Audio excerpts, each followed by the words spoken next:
No, that's the media. They just sitting them there to just. Oh, I see. Pick it up. Yeah. You gotta use your outside voice. Got it.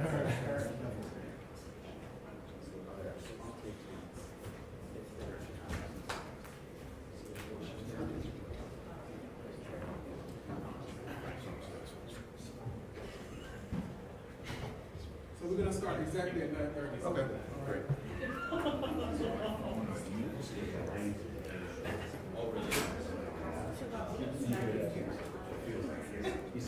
Those are just media acceptance. You got room. Ladies and gentlemen. Hi. Sure.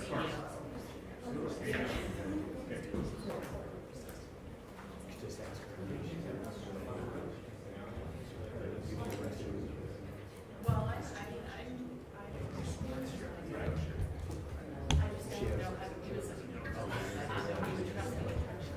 Fair enough. That's why we use the law school, because we don't like technology or numbers, so, you know.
5%.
Okay.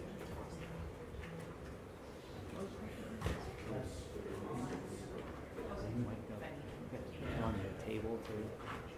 Got it, got it.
I believe I put channel 1 on the podium.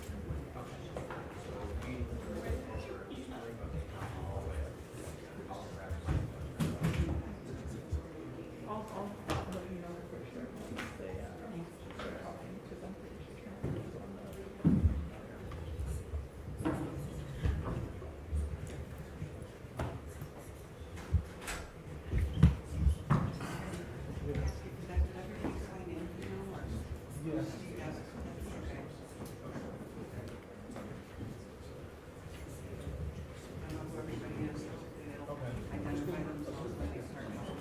I don't know how many people.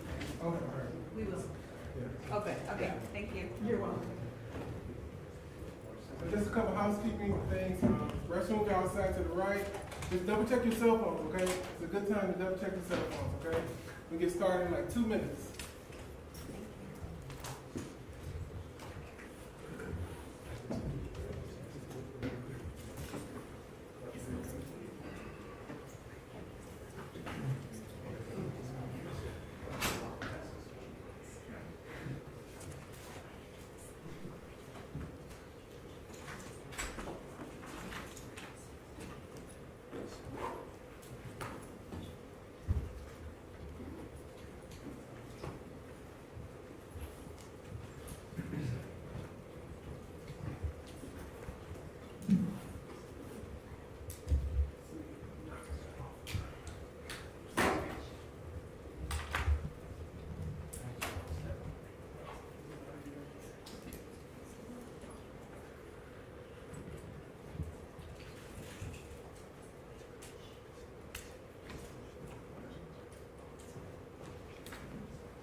So would everyone please rise?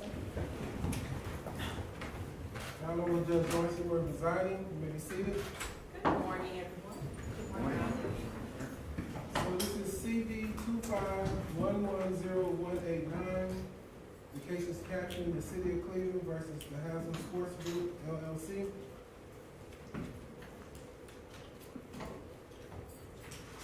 All right, City of Cleveland versus Haslam Sports. Representing the City of Cleveland? Good morning, Your Honor. Justin Herdman, Jones Day, on behalf of the City of Cleveland. Your Honor, Mark Griffin, Law Director of the City of Cleveland. Good morning, Your Honor. Tracy Stratford from Jones Day on behalf of the City of Cleveland. Good morning, good morning. Representing Haslam Sports Group? Good morning, Your Honor. Robert Ware, Thompson Hine. With me at the table, Neitha Reddy, Bill Sabat, Brad Wilson will be presenting today. Thank you so much. All right, so we'll get right into it. So this is a motion to stay, motion to dismiss. Okay,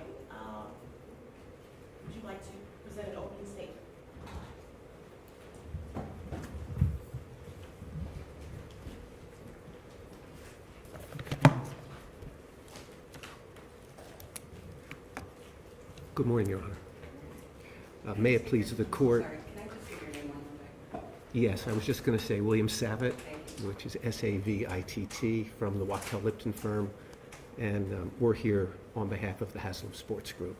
Thank you, Your Honor, for hearing us this morning. We're here, as the court's just noted, on our motion to stay or alternatively dismiss the complaint that's been filed here. The court has generously set down this time for argument, and we'd hope to use our time with you, Your Honor, to highlight important points of factual background and then discuss the legal issues that are presented upon the motion in front of the court. Above all, Your Honor, we want to be available to address any questions that the court might have regarding the papers that we and our friends on the other side have filed and that the court views as important in considering the questions here presented. With the court's permission, as we've previewed, we propose to proceed as follows. My partner, Anitha Reddy, will discuss concisely issues related to the factual background of the case, and my partner, Mr. Wilson, in the very sharp royal blue seat in the second row, is going to talk about some of the legal issues that are front and center in our motion. And if necessary and sensible, I'll present rebuttal argument after our friends on the other side have had the chance to chat with the court.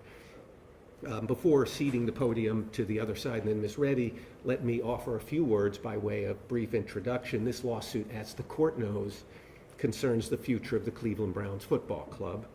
The Browns have a lease to play their home games at Huntington Bank Field, just a block or two away by the lakefront, through the end of the 2028 NFL season, and they have committed to honoring that commitment, and honor that commitment the Browns will. The club is pursuing plans to build a state-of-the-art domed facility in Brook Park as the team's new home after the lease expires in 2029. Those plans anticipate a massive investment in Northeast Ohio, one that promises extraordinary economic returns for the city of Cleveland, for the county, and, Your Honor, for the state, all reinforcing the steadfast commitment of this team and its ownership to Cleveland and the broader Cleveland community. Now, when in the order of a year ago, the city and certain officials associated with it said they wanted to stop the Browns from considering the Brook Park alternative and continued to refuse to present any plausible plans for developing or renovating the lakefront facility, the Browns filed a lawsuit in the federal district court in the Northern District of Ohio, right here in Cleveland, seeking a ruling that they were permitted to move. That was in October 2024. And that lawsuit, as the court knows and the court will hear, turns on issues, among other things, centrally arising under the United States Constitution, the federal Constitution. Months later, the city filed this lawsuit in this court, almost 3 months later, and as the court has read and as the court will hear, the second filed suit pending in front of Your Honor concerns, broadly speaking, nearly identically speaking, the same facts and the same legal issues as the earlier filed suit that the team filed in the federal district court. Our motion, Your Honor, seeks simple relief: stay this action in favor of the prior pending federal action. And that's to avoid inefficiency and wasteful duplication and to ensure that determinative questions of federal constitutional law are determined by a federal court. And above all of that, to avoid an unnecessary collision between two courts, both of competent jurisdiction. Now, the city tells the court not to bother with the federal court. That court, you've been told, lacks jurisdiction. Whether the federal court lacks jurisdiction is not for the city to say, it's for the court to say, for the federal court to say, and Judge Ruiz certainly hasn't indicated that he thinks he lacks jurisdiction. To the contrary, when the city, in a continuing effort to avoid progress in the federal court, tried to stop the Browns even from amending their complaint, it told the federal court that it lacked jurisdiction to even consider the request to amend. Now, Judge Ruiz was having none of that argument, Your Honor.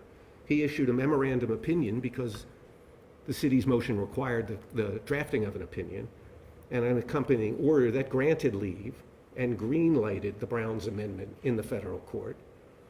And as you'll hear, the federal court has taken further action to move that federal case along while the city does its level best to stop progress in the federal court where the first filed suit is pending and where the federal constitutional claims belong. Your Honor, we'll have a lot to say later on the merits, but that's not for today.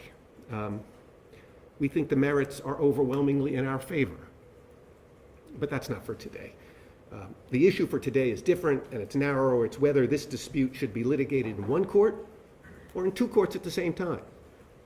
Whether it should be litigated in a way that's designed to promote efficient decision-making or in a way that's designed to waste the court's time and the party's money. It's whether the dispute centering on federal constitutional issues should proceed in a federal court. It's whether the first filed action should proceed first, or alternatively, as my friends on the other side would have it, to force an inevitable collision between courts and the likelihood, or at least the substantial possibility, of conflicting rulings, all of which, as the court well knows, fly in the face of basic principles of judicial economy. We think there's only one possible answer here, Your Honor, the one rooted in judicial economy, the one rooted in principles of comity, the one that speaks common sense. The first filed case goes first in the court that first seized the matter jurisdictionally, and in a federal court where thorny questions of federal constitutional laws can be sorted out. Those are our introductory remarks, for Your Honor, and we appreciate your patience with them. I think the order of operations we discussed was that we'd cede the podium to the other side for an introduction. I'm happy to do that, and after that, Ms. Reddy, my partner, will come up. We had some slides, which might be on the screen, but with the court's permission, we wanted to hand them up to Your Honor and staff, and I think we've already shared them with the folks on the other side. Thank you. Thank you, Your Honor. May I first? Yes, please. Thank you.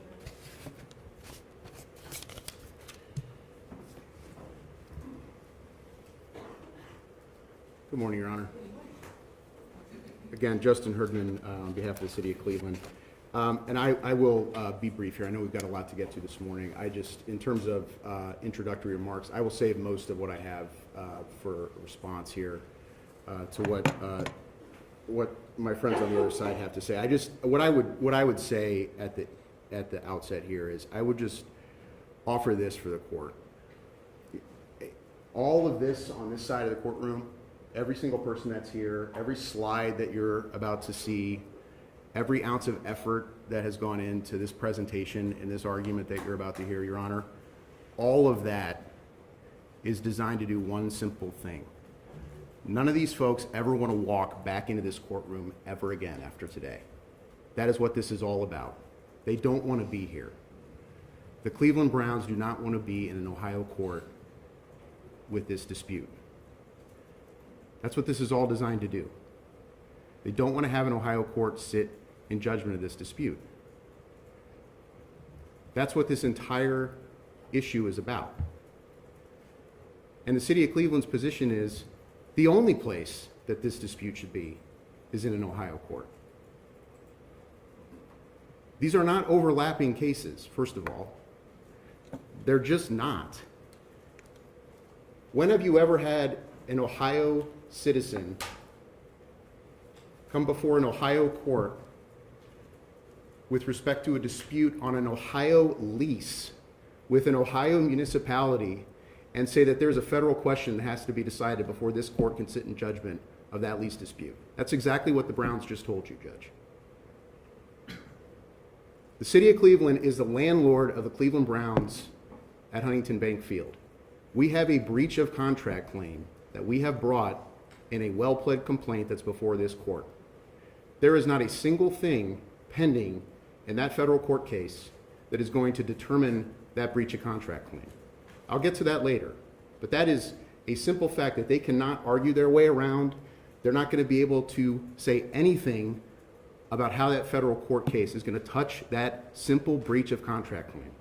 It is a lease dispute. They are currently violating their lease. They are breaching their lease. They are in current breach of their lease. They are violating Ohio law as well. That's why we're here. That's why we brought this case.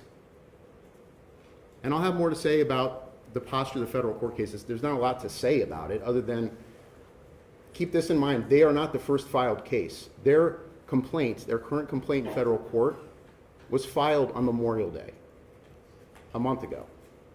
So, yes, they filed in October, but they're on their third complaint in federal court.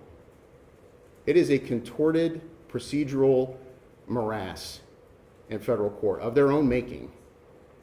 But let's not pretend like this is some clean, pristine silver bullet of a complaint that they filed in federal court. It has been a procedural mess, and it remains so. And their first filed complaint, as they would put it, was filed 5 months later than our complaint that's been filed here and pending in front of Your Honor since January. So I'll have more to say, Your Honor, but that's where I wanted to start off, is we're here in front of you. We think that this case belongs in Cuyahoga County, where Huntington Bank Field sits, where the Cleveland Browns have played for the last 25 years, where the city of Cleveland, the landlord of the Cleveland Browns, is, where this courthouse sits. We think that an Ohio State Court judge, Judge Lawrence C. Moore, should be sitting in judgment of this dispute, should be interpreting Ohio law, and should be sitting in judgment of these claims that we have brought.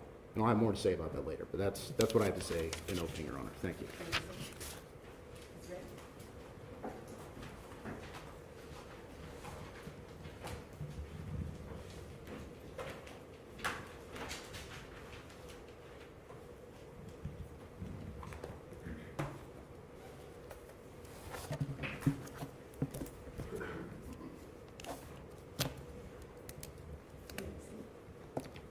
Good morning, Your Honor. This dispute is about the Browns' ability to call a new stadium home when their current lease expires in 2029, and the city's ability to use the Modell Law to try to stop them. The history of the Browns' present lease and of the Modell Law actually begins with another lease, and we think that history is important, Your Honor, to understanding both the current lease and the Modell Law. In 1973, the Browns entered into a lease with the city to play in Municipal Stadium. As I expect you know, the team was then owned by Art Modell. That lease obligated the Browns to play their home season games in Municipal Stadium for 25 years, until 1998. But in 1995, with 3 years still left on the lease, Mr. Modell decided to move the team to Baltimore, to fill a hole left by the Colts, who had moved to Indianapolis.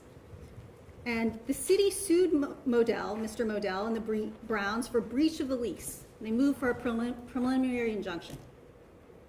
The city claimed it was entitled to specific performance. The Browns couldn't just pay for the remainder of the lease, the city said. The Browns had to play in Municipal Stadium for the remainder of the lease.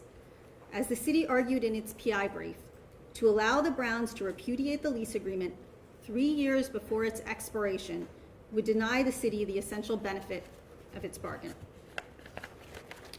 The city settled that suit in 1996 in a three-way deal with Mr. Modell and the NFL. And that deal included the Browns' present lease, the one that is at issue today. Under that deal, Mr. Modell was allowed to move the team to Baltimore, but in exchange he had to leave behind the Browns' name, their colors, record, and history, which would be carried on by a new franchise.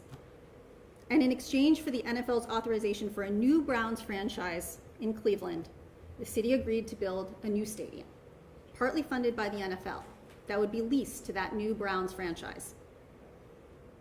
And although that stadium would be owned by the city, the cost of constructing it would be shared with the NFL, and the cost of maintaining it would be shared with the new Browns franchise. That settlement bargain was documented in several contracts related, a franchise agreement, a financing agreement, and a lease agreement. The lease agreement, dated April 26, 1996, governs the Browns' lease of the new stadium. The stadium we all know today as Huntington Bank Field. The city, as the owner of the new stadium, was party to that lease as the lessor. And because the new Browns franchise did not yet have an owner, the NFL executed that lease on behalf of the new owner as nominee for the new owner. And in 1998, when Al Lerner bought that new Browns franchise, as required by the lease agreement, the new franchise then assumed that lease. The lease agreement sets a lease term of 30 years. That term runs from the new franchise's first season in the NFL. That first season began in the fall of 1999, so the Browns' current lease expires on February 1st, 2029. The lease agreement, like other lease agreements, imposes mutual obligations on the parties during the lease term. During the lease term, the city is obligated to fund specified capital repairs. The Browns owner, on the other hand, is obligated to pay for stadium alterations or improvements, for routine maintenance, and annual rent. And during the lease term, the Browns are obligated to play all regular season home games and postseason games in the new stadium, and at least half of their preseason games there. Now, the lease agreement does not give the city a right to extend the 30-year lease term. And the lease agreement expressly provides that upon expiration of the term, the Browns, and I'm quoting the lease, Your Honor, must peaceably and quietly leave, surrender, or yield up unto the city the leased premises. I'm sorry, can you repeat that? At the end of the term, the contract requires that the Browns peaceably and quietly leave, surrender, or yield up unto the city the leased premises. The leased premises are the stadium, Your Honor. Now, in June 1996, a few months after the settlement of the city suit, the General Assembly enacted Section 9.67 of the revised code. But no one calls it that, Your Honor. Everyone calls it the Modell Law because it was passed as a legislative rebuke to the move that Mr. Modell had tried, breaking the Browns' lease of a stadium supported by public money years before the lease expired to take the team to another state.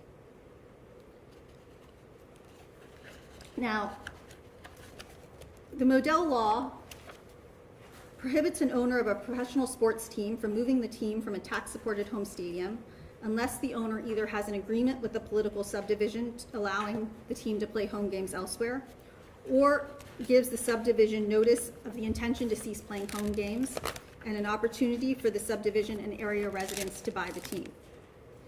Now, the Modell Law has been on the books for nearly 30 years. But until this lawsuit, it has never been enforced, never even tried to be enforced, against an owner with no intention of breaking a team's stadium lease and no intention of moving a team out of Ohio.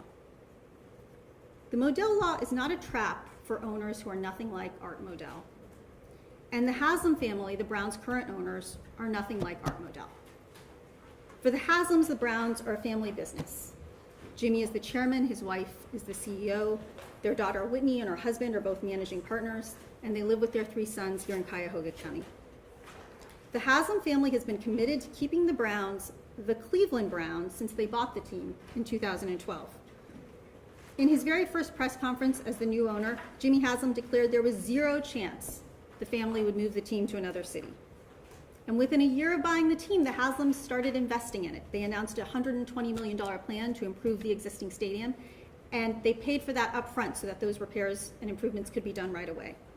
And they're committed not just to the Browns, but to this area, to this city, and to this metropolitan region.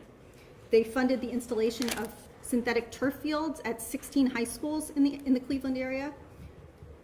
They founded an organization to combat absenteeism among school children all across Ohio. They've given more than $50 million to Cleveland's healthcare institutions, among them the Cleveland Clinic. And what's more, the Haslams were instrumental in keeping another professional sports team from leaving Ohio.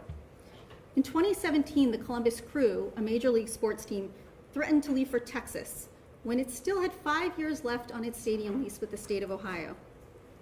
Faced with a replay of Modell's departure for Baltimore, the state invoked the Modell Law to argue that the team had to stay in Columbus or face a forced sale.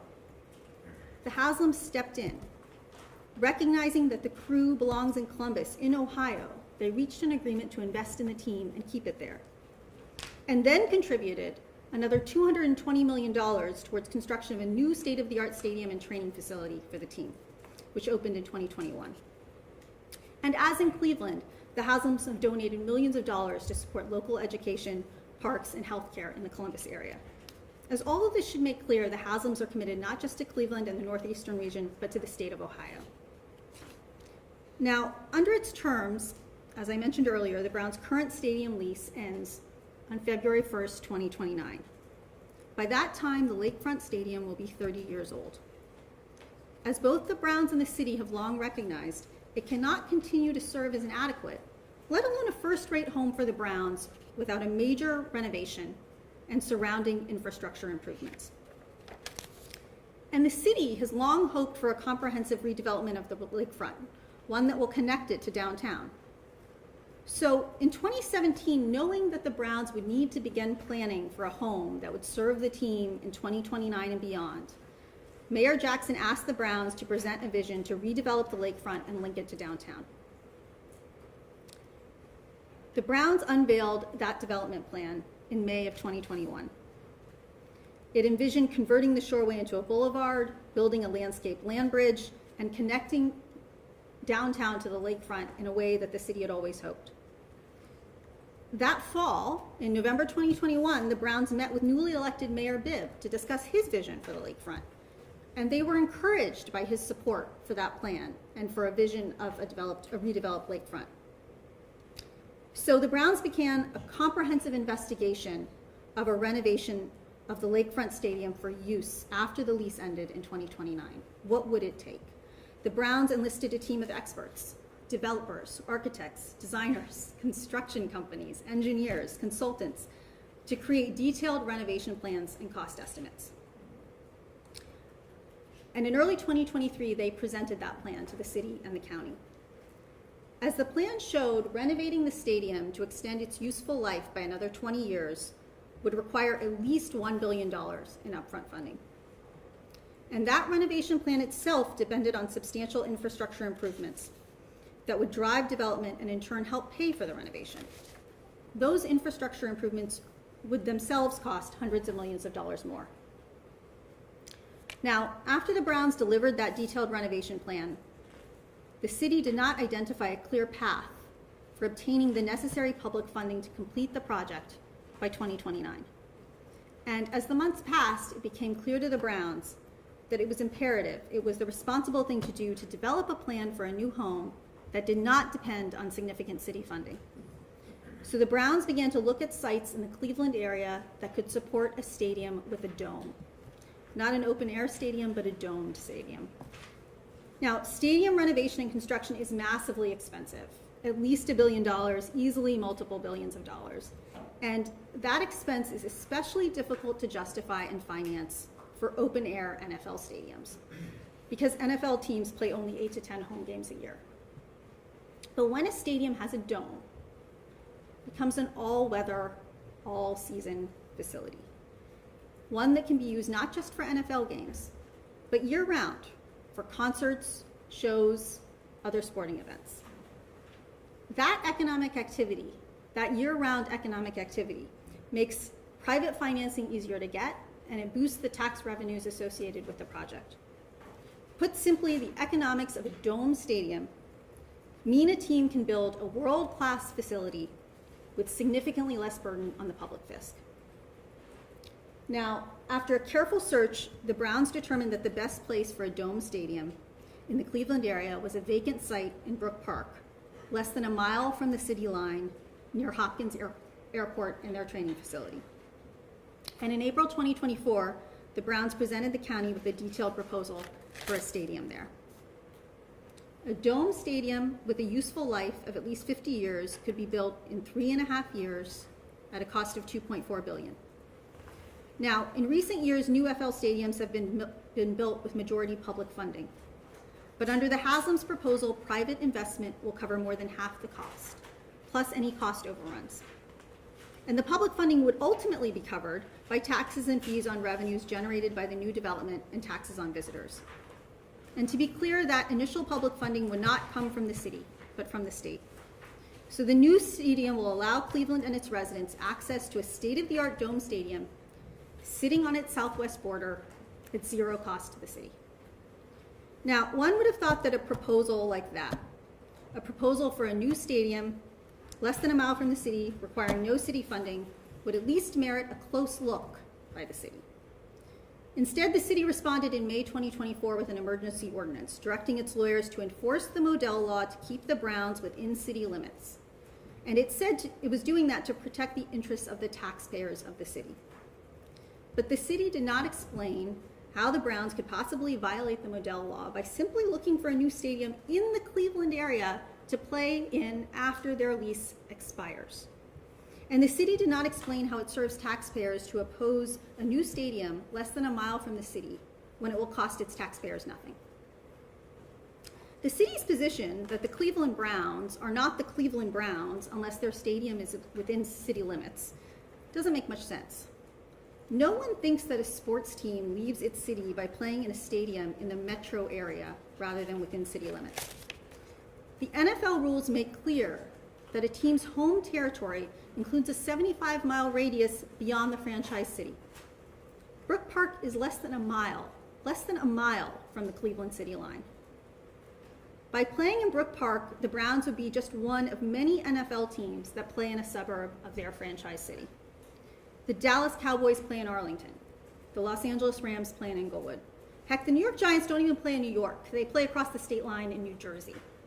But no one is confused about which cities the Cowboys, the Rams, or the Giants call home. Although the city opposed a stadium at Brook Park, it still offered no clear plan or commitment for satisfying the public contribution to the cost of renovating the current stadium. In September 2024, months after threatening to sue under the Modell Law, the city asked the Browns to explore the feasibility of a domed stadium at Burke Airport. That exercise offered little hope for an alternative to Brook Park because the city does not have the authority to replace Burke Airport with a stadium. Building a stadium there would require federal legislation and regulatory approvals, legislation and approvals that haven't even been sought. But the Browns, in a sign of good faith and in an effort to reach a consensus on the best alternative to the current stadium, spent hundreds of thousands of dollars on engineers and consultants to test the feasibility of a dome stadium at Burke Airport. The final assessment, replacing Burke Airport with a dome stadium would be not only impossible under current law, but astronomically expensive even if the law changes. Because of engineering challenges at the site, building a dome stadium at Burke Airport would cost $3.3 billion, nearly $1 billion more than building one at Brook Park. And that estimate assumes construction begins right away. And of course it can't, because as we said, the approvals aren't in place and they may never be. With each year of delay, that construction cost estimate goes up. And it doesn't even cover the full cost of the airport, which would also require infrastructure improvements. So by the fall of 2024, the Haslams and the Browns had spent nearly 7 years evaluating the options for the Browns' best home, not just in 2029, but for the long term. And the answer that emerged after that exhaustive work was clear. It was Brook Park. And so the Haslams announced that they were going to focus on pursuing a new stadium at Brook Park. Now, just days after the Haslams' announcement, the city announced that it would move forward with enforcing the Modell Law against them and the Browns. Those are the threats that prompted the Browns to seek to protect their rights to find the best new home for the team, and to do so by suing in federal court. Now, the Browns initiated that lawsuit, let's just be clear, in October of 2024. And the Browns alleged that the threatened enforcement of the Modell Law violates the U.S. Constitution, in addition to being contrary to the Modell Law's text and purpose. The Brown suit asserts multiple federal claims and 3 theories of constitutional violation. First, the city's attempted enforcement of the Modell Law violates the contract clause by impairing the obligations of the lease agreement and the related agreements of the 1996 settlement, none of which require the Browns to play at the current stadium after the lease ends. Second, the Modell Law violates the Commerce Clause by impermissibly discriminating between in-state and out-of-state economic interests. The law accords preferential treatment to Ohio subdivisions and residents in the purchase of professional sports teams. And by interfering with the economic relationships between and among NFL franchises and their owners, the law places excessive burdens on interstate commerce. Third, the Modell Law violates the Due Process Clause because it is so vague in its application and requirements as to encourage arbitrary and erratic enforcement. Since the Browns brought their federal suit in October, the city has over and over again sought to delay resolution of their federal claims.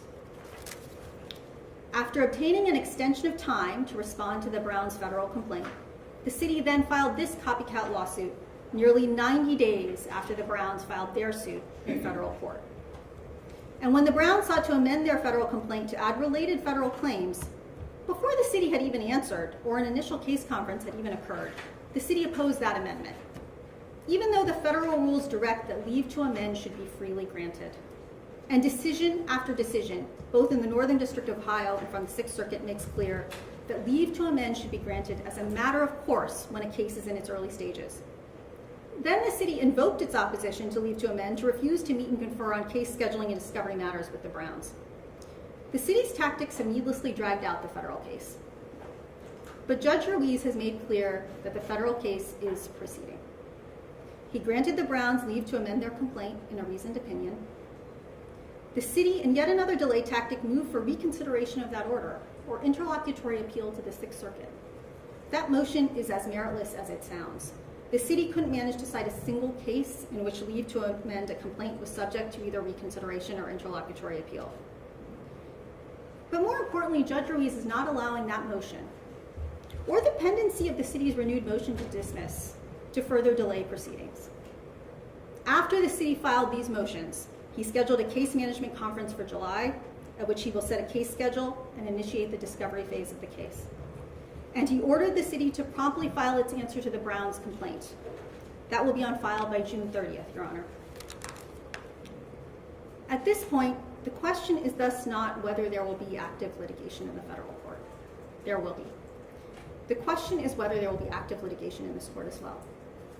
Thank you, Your Honor. With that, I'll leave it.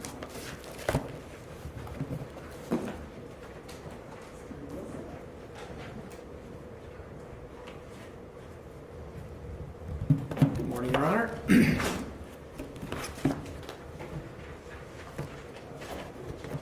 Just for the benefit, pardon me, for the benefit of the court reporter, my name is Bradley Wilson from the Modell Lipton firm, and as my colleague Mr. Sabat previewed a few moments ago, I will be addressing the reasons why the court should grant our motion to stay or dismiss this action in favor of the federal action. A decision that would allow the Browns very important federal constitutional arguments to go forward in the federal action in front of Judge Ruiz right down the street here in the city of Cleveland. Our motion seeks two alternative forms of relief.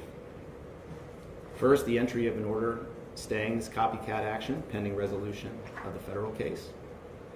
Or second, dismissing this case that the city has brought as unripe and therefore non-justiciable. The court has the clear power to grant either branch of our motion. And as I said, either outcome will avoid the inevitable circumstance in which identical cases are proceeding in two places at the same time, bringing along with it a number of ills that Ohio courts have repeatedly said courts should take into account in circumstances just like these. And I'll get to those in a moment. I'll start, as our papers do, with the Browns' motion to stay.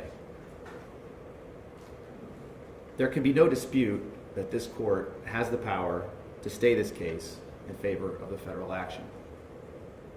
As the Ohio Supreme Court recognized in the Hawkhauser case, this power to stay cases is inherent within a court's jurisdiction and essential to the orderly and efficient administration of justice.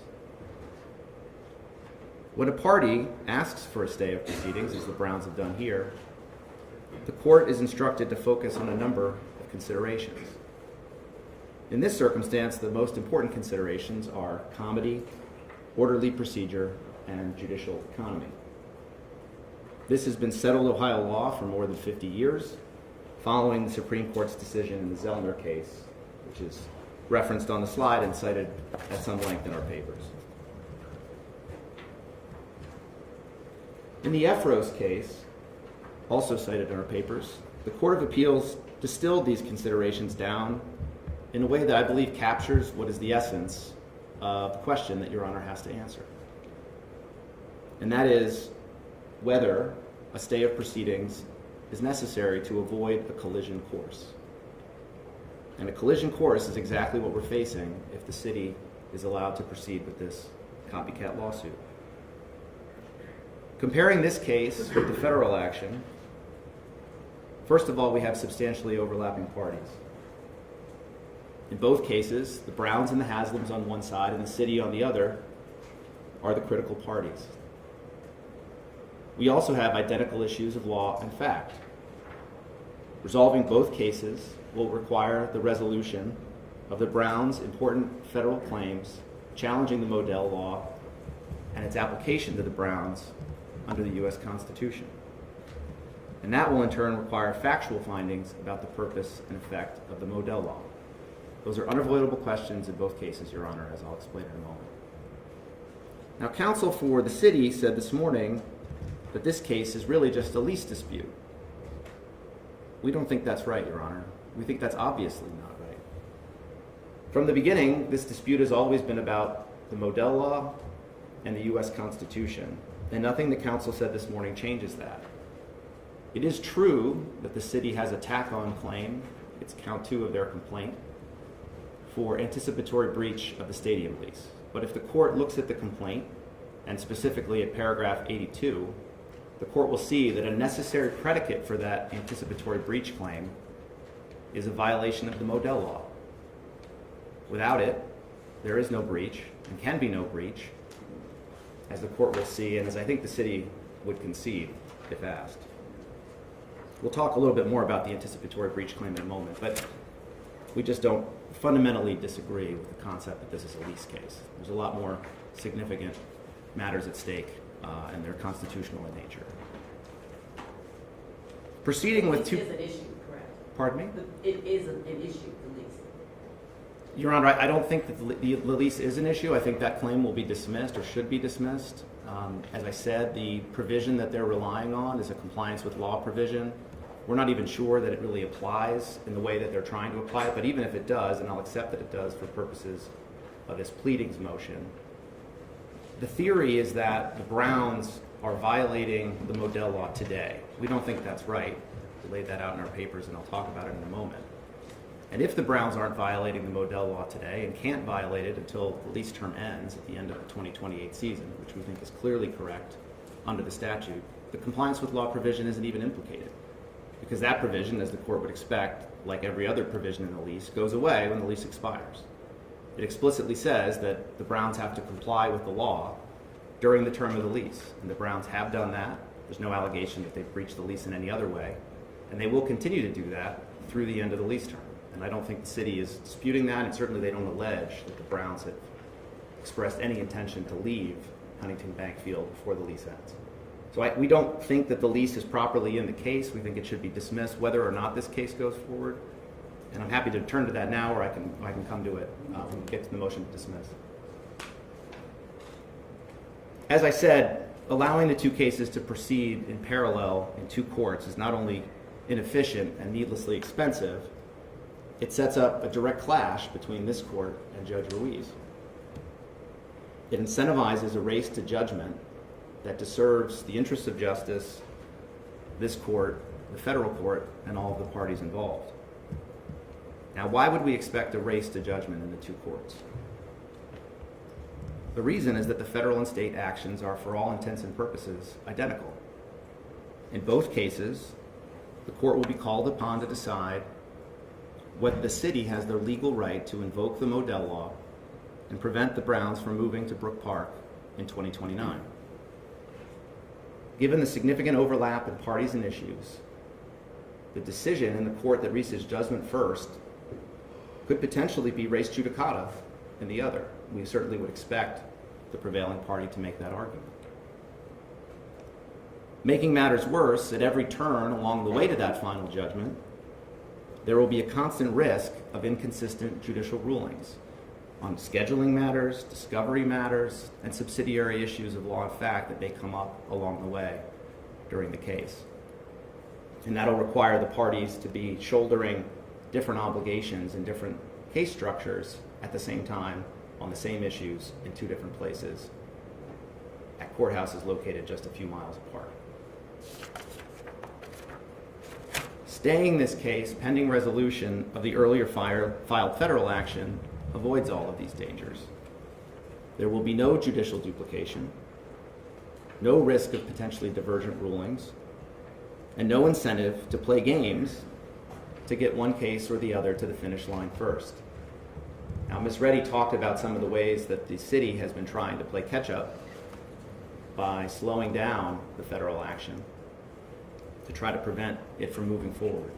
Judge Ruiz has not accepted that. He's moving the case forward as we talked about. We have a conference in front of him in a couple of weeks, and the case will be moving. But if this case is moving as well, Your Honor can expect that the parties will be trying to grapple to get their case to judgment first, which we don't think is efficient or consistent with Ohio law. Now, the city caused this problem, this collision course, when it filed this copycat lawsuit 82 days after we sued in federal court. Why do you call it copycat? It's the same case, Your Honor. It's the same case. It's a question of whether the Modell Law applies and whether it is constitutionally permissible for it to be applied to the Browns. That's the essential issue. Copycat in terms of federal and state, what do you say? I'm calling it a copycat case, and I'm happy to stop calling it that. I don't mean to deride this case. It's certainly not this court. It's a copycat case because it's an unnecessary lawsuit.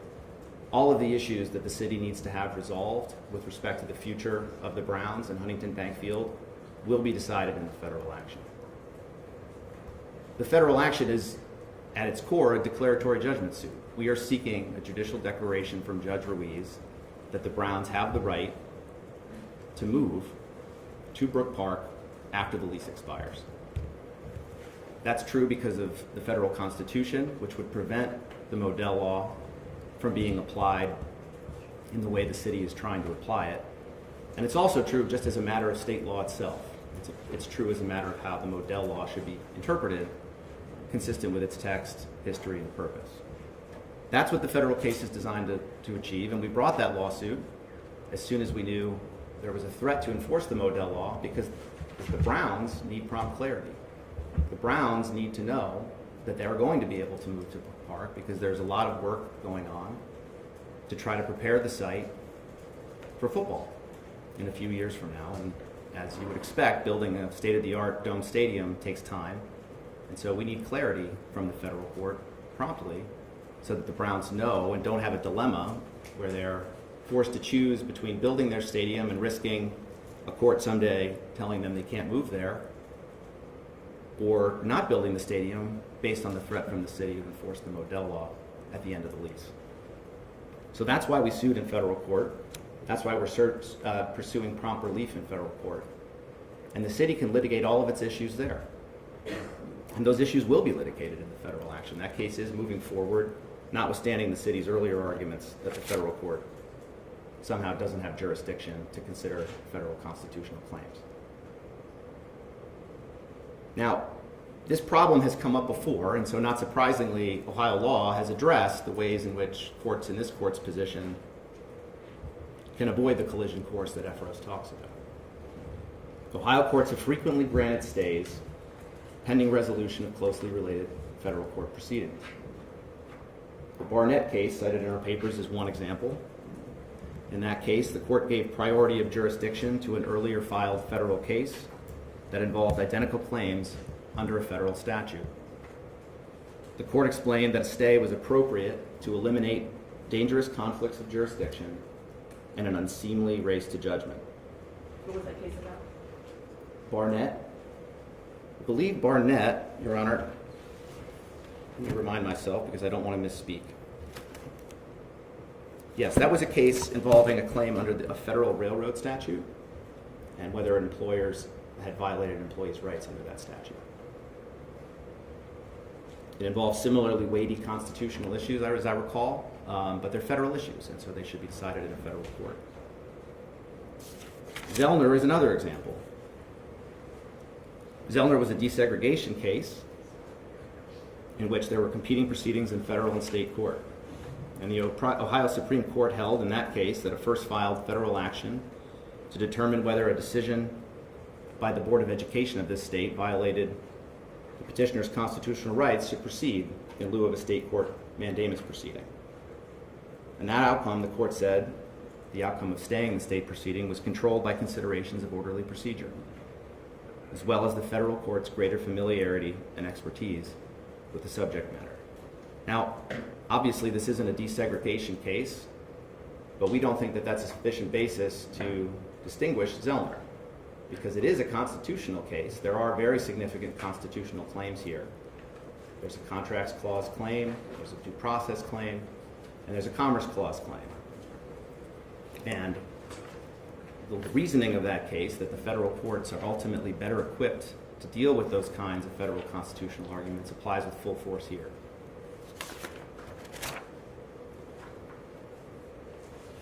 The Browns are seeking to vindicate important federal constitutional rights.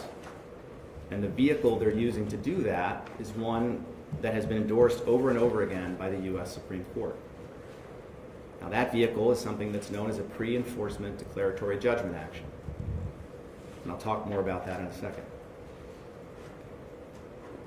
But the Browns are entitled to have their constitutional arguments decided by a federal court. In fact, the Browns not only had the right to present their constitutional arguments to the federal court, but that was the most appropriate forum for them to do so. As the U.S. Supreme Court held in the Steffel case, federal courts are the primary and powerful reliances for vindicating every right given by the Constitution, the laws, and the treaties of the United States. Now, as I said before, the city did question at one time in their papers in this case whether the federal court had jurisdiction over the Browns' claims. The city submitted no argument to the court on that issue. They didn't cite a case. They just said that there was no jurisdiction in the federal court. Now, that argument was wrong. It was always wrong, and the city has now abandoned it entirely. When the city filed its most recent round of motion to dismiss papers in the federal court on June 9th, the city dropped its jurisdictional challenge. That's a huge concession, although it's one the city had to make. It's an acknowledgement that the Browns' federal constitutional claims are properly presented to Judge Ruiz for adjudication. As I alluded to a moment ago, the Browns' federal court action is a pre-enforcement challenge. Pre-enforcement challenges allow parties who are threatened with the unconstitutional enforcement of a state law to seek relief from the federal court before taking the allegedly unlawful action. There are a number of Supreme Court cases I could cite to this court on this proposition, but I've chosen two. The Woolley case from 1977, which said that when a genuine threat of prosecution exists, a litigant is entitled to resort to a federal forum to seek redress for an alleged deprivation of federal rights. And then the Medellin case, which was a patent case. Where threatened action by government is concerned, we do not require a plaintiff to expose himself to liability for bringing suit to challenge the basis for the threat. For example, the constitutionality of a law threatened to be enforced. And that's exactly what the Browns have done here. They believe that the city's threat to enforce the Modell Law at the conclusion of the lease is unconstitutional. They needed clarity on that question, and they brought prompt action in the federal court to seek clarification of their legal rights, just as the Supreme Court has told them they should. Now, this right to pursue a federal remedy in the pre-enforcement context is deeply embedded in the law. And as I said, the city's threat to enforce the Modell Law shows why this right is so important. As the Browns allege in their federal complaint, absent prompt relief, the uncertainty created by the city's attempt to enforce the Modell Law against the Browns will unlawfully impair their ability to exercise their contractual and legal rights to call a new stadium home in 2029. Without the federal action, the Browns would be forced to decide whether to risk the possibility that billions of dollars in private and public investment in the Brook Park project could be wasted, or abandon the stadium project entirely and bow to the city's threat. The law does not require the Browns to make that very difficult choice. By filing this state court action and then opposing the Browns' motion to dismiss or stay it, the city is trying to deprive the Browns of their right to have the federal court resolve their federal claims. This outcome is contrary to settled law. As the U.S. Supreme Court held in the England case, there are fundamental objections to any conclusion that a litigant who has properly invoked the jurisdiction of a federal district court to consider federal constitutional claims can be compelled without his consent and through no fault of his own to accept instead a state court's determination of those claims. But that's exactly what the city is attempting to do here, to force the Browns to bring their constitutional challenges in this court.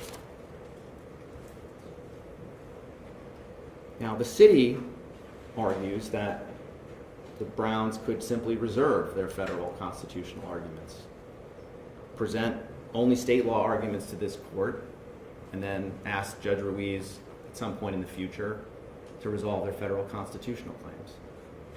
That would, for one thing, be very, very inefficient because we'd have two full track legal proceedings going back to back in circumstances where, as I said, the Browns really do need urgent relief and a speedy resolution of this dispute. But there's a bigger problem, which is that what the city is saying doesn't work as a matter of res judicata. Contrary to what the city tried to tell this court in its papers, the Browns can't reserve their constitutional arguments and leave them out of this case. The city is alleging that the Browns have already violated the Modell Law. The city is alleging that they are already entitled to injunctive relief, including relief that would order the Browns to sell the team, and damages. We don't think their interpretation of the Modell Law is correct. We think those claims are unright. But let's accept, for the sake of discussion, that the city is right and that there is, in their view, a current violation of the Modell Law.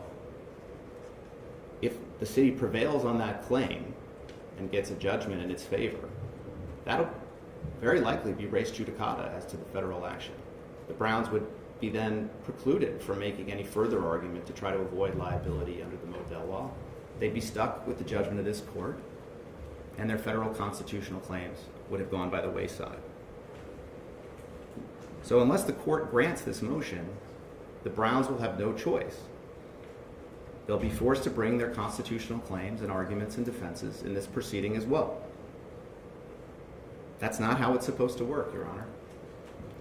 Again, the England case, the right of a party to choose a federal court where there is a choice cannot properly be denied. And we think that's the principle that guides the resolution of this motion at its most fundamental level. Now, on the other hand, staying this case and allowing the state law issues to be decided in the federal action, if they need to be reached at all, prejudices no one's rights. Because there is no question that Judge Ruiz has jurisdiction over the state law claims as well under the district court's supplemental jurisdiction. In fact, the state law issue was already presented for adjudication in the federal action. The Browns raised it in their complaint as an alternative ground for resisting the Modell Law's application. And Judge Ruiz is perfectly capable of addressing that issue should he decide that he needs to reach it. Now, the city says that this court needs to adjudicate the Modell Law issue because it's a state law issue, and it, of course, is that. But this isn't the kind of state law that this court, or really any other in the state of Ohio, has any experience interpreting or applying. As Ms. Reddy pointed out, it's only been invoked once in completely different circumstances by a different court in Franklin County. And that case resolved before it really got off the ground. The only written decision that's available on the Modell Law is a motion to dismiss decision several years ago in another county. So neither the state nor the federal court. But the case was, the motion to dismiss was denied. The motion to dismiss was denied. Very different circumstances there. What was the difference? Well, for one thing, factually, the team there was breaking its lease and was trying to leave before the lease was over, which is a fundamental difference, much more like the Art Modell circumstances. And then from the perspective of the Contracts Clause claim, which is our first of three arguments, that wasn't presented in that case because there the Modell Law existed when the owner of the team signed the lease. And so the owner signed the lease with knowledge of the Modell Law. Here, the lease was signed before the Modell Law went into effect, and essentially the city is trying to graft a new term onto the lease, a material term, after the NFL, on behalf of the new owner of the Browns, signed the lease. And so, totally. Was that the reason that they denied the Well, the argument wasn't even presented, as I recall, Your Honor, because it wouldn't have been implicated in that case. The factual predicate for the Contracts Clause claim is not presented there. And I would also say a motion to dismiss is obviously a very favorable pleading standard for the city, well, or the, I don't remember, I believe it was the state in that case, Your Honor. But for the municipality or the government entity, it's a very favorable pleading standard, and I don't think that the judge in that case at all reached the ultimate merits of the case. But in any case, yes, there is one decision from Franklin County, and Your Honor can read it and try to apply it for whatever persuasive value it has, but the same is true of Judge Ruiz. It's not as though you personally, or frankly any court here in Cuyahoga County, has ever considered those issues. There's no binding authority from an intermediate appellate court or the Ohio Supreme Court. We're essentially writing on a blank slate, although admittedly there is the one precedent. Now, as I said, we're skeptical that Judge Ruiz will need any help addressing the state law issues in the case, but if he were to decide that some interpretive guidance would be helpful to him, there's a ready-made procedure for that to happen. Federal courts can certify questions of state law to the Ohio Supreme Court for a definitive answer. This procedure is established by Rule 9.01 of the Supreme Court's Rules of Practice. It's been repeatedly endorsed by the Ohio Supreme Court in cases like Scott v. Bank One Trust. And it's, as I said, an available option to Judge Ruiz if you want some help with any specific issues under the state law interpretation of the Modell Law. So by granting a stay, this court would ensure that the Browns' federal constitutional claims are decided where they should be in the federal court, but also leaving open the possibility that this state's highest court could issue definitive guidance on the meaning of the Modell Law, which is ultimately what is needed to ensure clarity going forward for teams that find themselves in the Browns' position.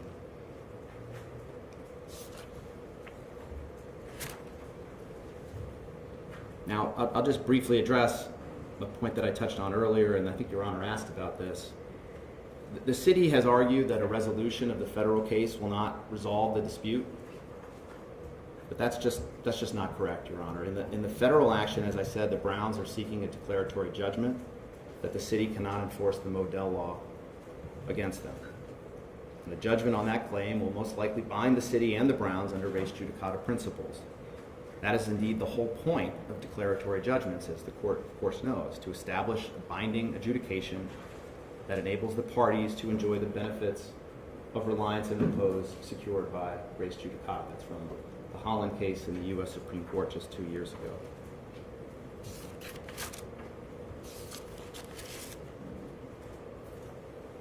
Let me turn briefly, Your Honor, if I could, to the motion to dismiss arguments, although I've already previewed several of them in my remarks. Unless Your Honor has any further questions about the stay motion. Thank you.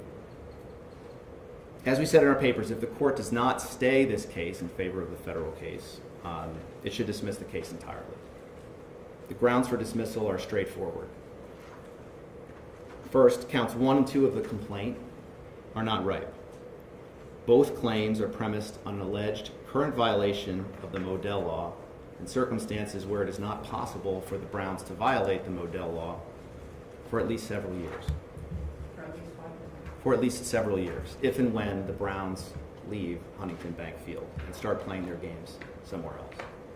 As to count 3, the declaratory judgment claim, it should be dismissed because the city does not plead an essential element of declaratory judgment claims under Ohio law, and that is a need for speedy relief to prevent hardship on the party seeking declaratory relief. I'll start briefly with counts 1 and 2. These are the claims, as I said earlier, Your Honor, that are dependent on an allegation that the Browns are currently in violation of the Modell Law. Count 1 is explicitly a claim for breach of the violation of the Modell Law, and count 2 is the anticipatory breach of the lease claim.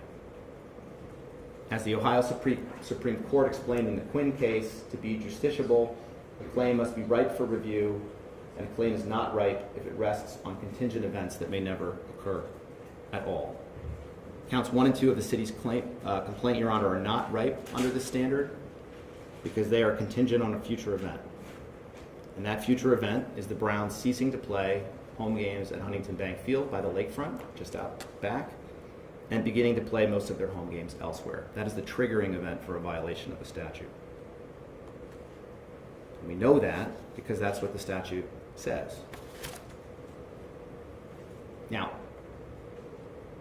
we don't think the Modell Law applies here for a whole bunch of reasons, But as Mr. Sabat said, those merits issues are for another day, and we think for a different forum. But in any event, they're not for today. What matters for today's purposes is this. Even when the Modell Law applies, it merely forbids an owner of a professional sports team that uses a tax-supported facility to cease playing most of its home games at the facility and begin playing most of its home games elsewhere. That prohibition is found in the first paragraph of the Modell Law, which is on the screen at the moment, and it's the only prohibition that the law contains. The Modell Law does not prohibit thinking about moving. It doesn't prohibit intending to move. It doesn't prohibit preparing to move. Unless and until the team moves, it can't violate the Modell Law. That's what the text says. Now, the rest of the statute creates exceptions or safe harbors that permit the team to play elsewhere when certain conditions are met. Those conditions are described in subsections A and B of the Modell Law. And this is the only plausible interpretation of the Modell Law's text and structure. As the city, I think, very nicely summed up the issue in its brief at page 3, the law tells owners of Ohio sports teams they cannot move unless they follow certain conditions. Exactly. Can't move unless they follow the conditions. The Browns have not violated the Modell Law's prohibition. There is no well-pleaded allegation that the and there's no well-pleaded allegation that the Browns will violate the Modell Law's prohibition for at least several years into the future. There's no allegation that the Browns ceased playing at Huntington Bank Field, and there's certainly no allegation that they've started playing their games elsewhere. The city instead alleges that the Browns have manifested their intentions to stop playing at the current stadium at some point down the road. That's not a violation of the statute, as its text makes clear. That's also not how statutes work. I can't think of a single example of a statute in this state or any other jurisdiction that prohibits the formation of an intention to do something. Now, it may be that the Browns are taking a risk by intending or planning to move to Brook Park, but that's precisely why the Browns are seeking declaratory relief in the federal court, to clarify that question now that the city has threatened to invoke this law against them at some point in the future. In all events, though, the Browns' present intention to move to Brook Park remains subject to numerous contingencies, one of which is the impending June 30th deadline for the finalization of the state budget, which it's hoped will include a substantial amount of public financing for the new stadium. And there are a number of other contingencies that will need to be addressed in the future before the Browns actually move to Brook Park. But the key event, Your Honor, or the key point, Your Honor, is that the Browns are not moving, they're not alleged to be moving for several years, and therefore there can be no current violation of the Modell Law. Now, we heard from counsel's remarks this morning, a harder form version, I would say, of this argument, Your Honor, that was alluded to in their briefs. That the city tries to salvage its current violation theory by pointing to count 2 of their complaint, the anticipatory breach claim, and the general compliance with laws provision in that lease, which is, I'm sure the court will agree, a fairly common provision in lease agreements. That attempt fails, Your Honor, as I briefly summarized earlier. The Browns have made it clear that they intend to remain at the current stadium through the end of the 30-year lease term and to comply with all of the lease's provisions in the meantime. The city does not plead a single fact to suggest otherwise. Ultimately, the flaw with this anticipatory breach argument is the same flaw that dooms count 1 of the complaint. All else aside, even if this provision means what the city says it means, the Browns can't violate the Modell Law until they move to a new stadium.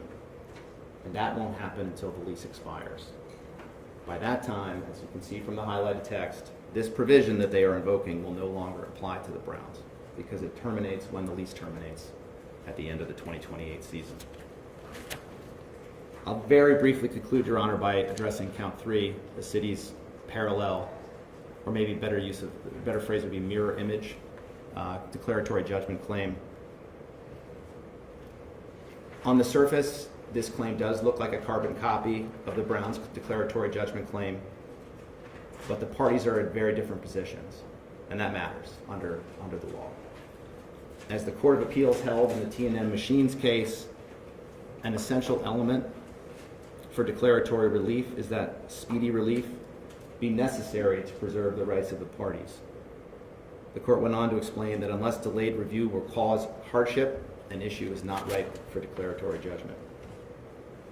The city pleads no facts establishing that it needs speedy relief to prevent hardship on itself. In its brief, the city cited an allegation that a Brook Park Stadium would draw events-related investment and tax revenue away from Cleveland. But that danger is contingent on future events that will not occur until 2029, if they occur at all.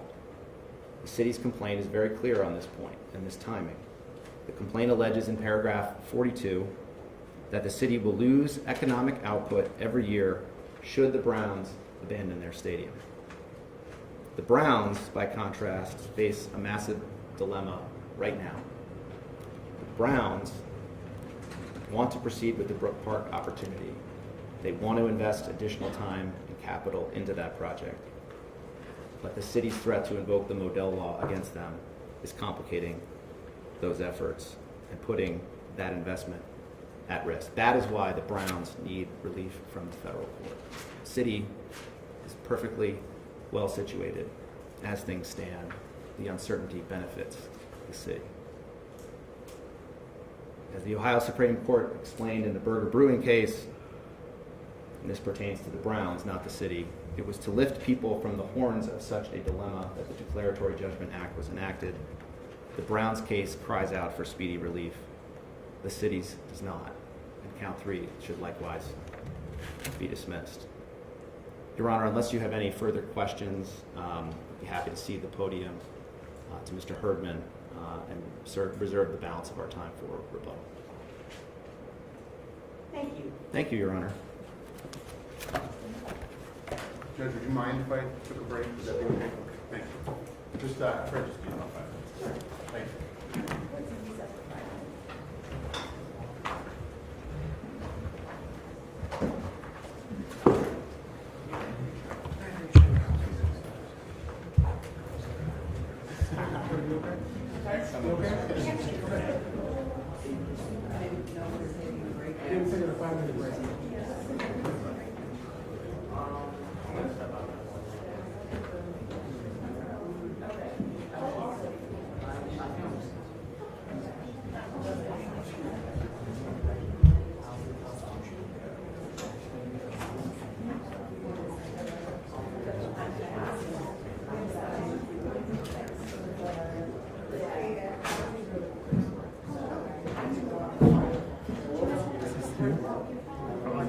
That one's you?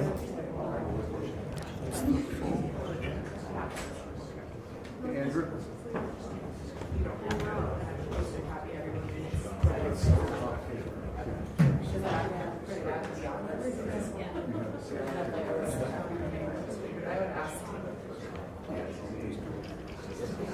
No, apparently they are all together. I will get one electronically. But, you know, if they're...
frequent character in 19 live streams. It's like Waldo.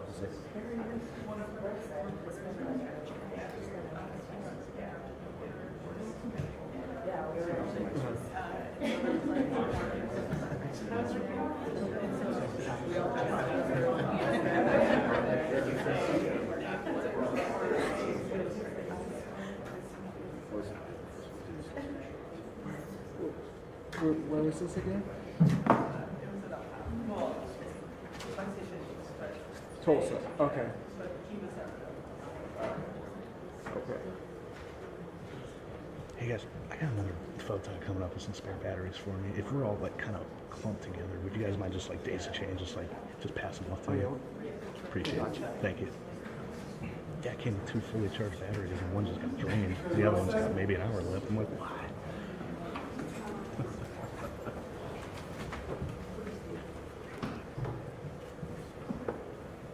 So whenever I please rise, court is now back in session. You may be seated. Thank you, Judge. Appreciate it. Good morning again.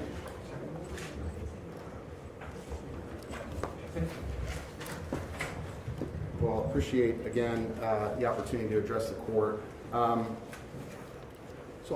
I'll kind of pick up where I left off at the beginning of the morning, Your Honor, and just point out, I think, you know, what you've heard is what I think is a fairly transparent effort by the Browns to deprive the city of an opportunity to have its claims heard here. The city is the natural plaintiff in this case. The city is the party that is aggrieved by the violation of the Modell Law. The city is the party, the landlord, that is aggrieved by the breach of the lease. The city is the party that is the natural party seeking relief, declaratory relief. And the Browns, by rushing into federal court in October of last year, sought to deprive the city of seeking relief on those claims in its natural setting here on state law claims in state court. That's what you heard this morning. All of that effort to explain why they're in federal court and explain why this is not the appropriate setting for state law claims, that's all an effort to keep this case away from Judge Lawrence Seymour. And I would just say, you know, it's clear to us that these state law claims belong here, but taking our word for it, I realize that only gets us so far in an argument like this. How about what the state of Ohio has to say about it, though? Because what you heard this morning was what the Browns' position is on this, but they didn't mention what the state of Ohio has had to say in that exact same federal litigation. Because the state of Ohio is an intervener in that case, Judge. The Attorney General for the state of Ohio, Dave Yost, has filed over and over and over again in that federal court case in support of the city's position that the Browns case has no business being in federal court. And just to take one quote out of one filing, this is from a filing by the Attorney General of the state of Ohio, David Yost. Abstention and constitutional avoidance principles dictate that the threshold state law questions that the Browns present be answered first by an Ohio court, end quote. That is just one quote. That is from their motion to dismiss the Browns' second amended complaint at page 2. There are many, many, many more from which I could have chosen. I selected one and only one. But that is the position of the state of Ohio as to which court should be hearing these claims. The move to stay should be denied. That is apparent and obvious. First of all, this is a purely discretionary decision for this court. There's nothing mandatory about this. A stay would only be proper if the federal court properly had jurisdiction and if that federal court possessed a greater familiarity and expertise with the action's core issues, and if that federal court could provide a more complete disposition of the issues. None of that holds true here. Now, on the jurisdictional issue, I don't know what papers the Browns have been reading in federal court. We have not abandoned our challenge of the jurisdictional issue in federal court. We have filed a motion for reconsideration on Judge Ruiz's grant of their motion for leave to amend their first amended complaint, stating that the court did not have jurisdiction to grant that motion. It is a jurisdictional issue. I would also point out that the reason that they have filed their most recent complaint on Memorial Day weeks ago is because their second complaint, that is their first amended complaint, I think they would have to admit, did not have federal jurisdiction. They had to file and seek leave to file an amended complaint because their second complaint that they filed, again, they filed 3 complaints. So this idea that we've delayed that case is preposterous. They filed their first complaint in October, which was apparently such a rush job that they had to file an amended complaint weeks later. Then we fully briefed a motion to dismiss on that first amended complaint, which prompted them to seek a motion for leave to amend that complaint because it was so lacking in federal jurisdiction that the only way that this case could survive in federal court was for them to file this complaint that they just got permission to file on Memorial Day. So this idea that we have delayed that case is absolutely off base. And this idea that it is some like neat and tightly packaged bundle that's teed up for Judge Ruiz to decide right away is just not true. This case has proceeded. This is the second time we've appeared before Your Honor. It's true that we are in the process of scheduling a date to appear in front of Judge Ruiz for a case management conference to set a discovery schedule, but we're already in discovery in front of Your Honor. We've already served discovery, 2 sets of discovery on the Browns. We're not happy with the responses that we've gotten back on the second set of discovery. We'll deal with that, and we're dealing with the Browns on their responses. But we're in discovery in this case. We're not in discovery in the other case. And we still have yet to fully brief the motion to dismiss on their newer complaint. So I'm not the Browns, obviously, we're the city, but this idea that they're going to get some quick resolution in the federal case, I think this case is moving along at a nice pace here in state court. And if you wanted certainty on the issues that they claim are so important to being able to get the Brook Park development built, this one seems to be moving at a more brisk pace and more certain to result in some sort of relief to both parties. So they seem to think that they're going to get it in federal court faster. They might. I don't know. I can't predict that. But all I'm saying is based on what has happened in this court in this case so far, it seems to be moving in the right direction and moving along. And like I said, we're already in discovery in this case. We've talked about a discovery schedule with Your Honor. So that's in terms of the standard. The jurisdictional one, I would just say, that is to be decided even as a threshold matter in federal court. I don't think that it's as clear and settled as the Browns would paint it. On which court possesses greater familiarity with the action's core issues, I don't think that's even a close call. The Browns reference the pre-court case, the other state court action that dealt with the Modell Law. Judge, there's a reason why there's only been one other case that has dealt with the Modell Law. Every other professional sports team in Ohio has wanted to comply with the law.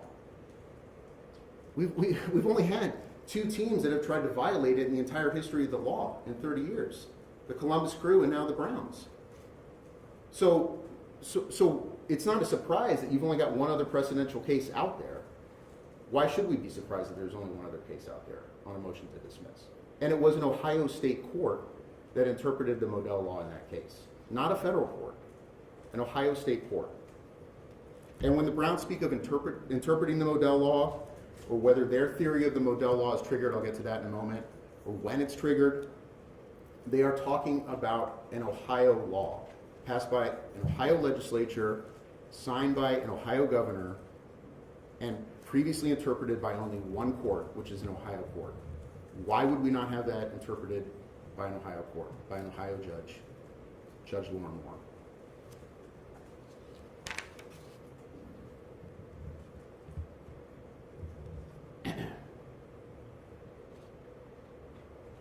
Just to pick up a thread I mentioned earlier, we made the same abstention argument in federal court, and that's exactly what the Attorney General said and agreed with us on, that quote that I read earlier.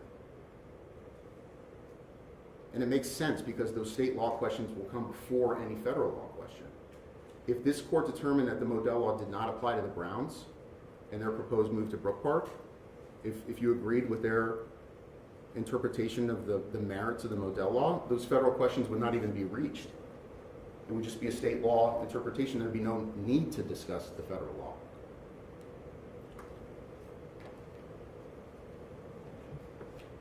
And on the second part of the standard, again, this court can completely dispose of the case. The federal court cannot. As I just said, if this court determines the Modell Law does not apply to the Browns, the case is over. There would be no federal questions to address. If the federal court determined that the law was constitutional, the case is not over. We'd have to come back into state court. We'd have to come back before a state court judge, and then we would have to enforce the Modell Law. It wouldn't be over. There's no way that the federal court can entirely dispose of the case. You can. And more importantly, there are claims, as we've already talked about, there are claims in this case which will not be touched by that federal case at all. I'll get to that right now. We have pled a standard breach of contract claim. It's predicated on the stadium lease. And that lease has provisions in it that we allege are in breach and have nothing to do with the Modell Law. Just as an example, paragraphs 89 to 93 of the complaint refer to Section 9B of the lease. Section 9 of the lease was referenced in that PowerPoint as well. The lease is Exhibit A to the agreement. Section 9B2 of the lease requires the lessee, and I'm going to quote here, Judge, I apologize, but this is also referenced in the complaint. Section 9B2 of the lease requires the lessee to, quote, 1, hold, maintain, and defend its rights to play professional football in the city of Cleveland, Ohio. So that provision is up in the air right now. Section 9B2, to not negotiate with any person or do or suffer to be done anything which will cause such rights to be lost or impaired or diminished in any respect or transferred, relocated, or otherwise moved. Section 3 of 9B2, not sell the franchise to another person or entity which has the then present intent to relocate, transfer, or otherwise move the franchise to any other city or location. Section 4 of 9B2, not modify the franchise to permit the Browns to play regular season home games or postseason home games other than is required by the rules of the NFL in any other such city or location. End quote. We did not quote the entirety of Section 9B2 in the complaint. That's quoted in various paragraphs 89 and 93. But that gives you an idea of the fact that it's not wholly reliant on paragraphs relating to the Browns' compliance with Ohio law. That there are other provisions in the lease that the Browns are violating currently. And they all relate to where the Browns are playing professional football. And it specifically says any other city. yes. It says, not sell the franchise to another person or entity which has the then present intent to relocate, transfer, or otherwise move the franchise to any other city or location. That's Section 3. Section 1, which is quoted in our complaint requires the lessee to hold, maintain, and defend its rights to play professional football in the city of Cleveland, Ohio. Not Brook Park. City of Cleveland, Ohio.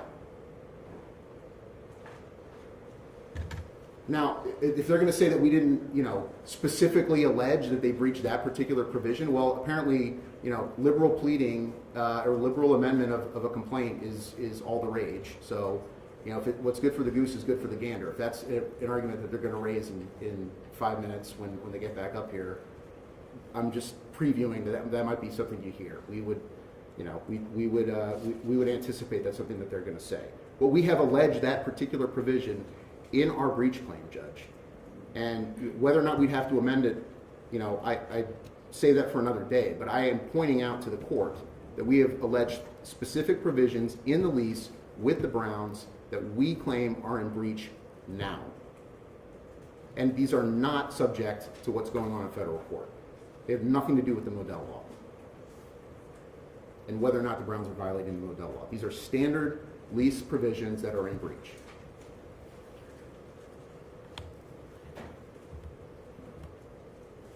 And that I think undermines this whole idea that this is a copycat lawsuit. I know you focused on that too. It's not, and it's not a copycat lawsuit. It's not identical. It's not nearly identical.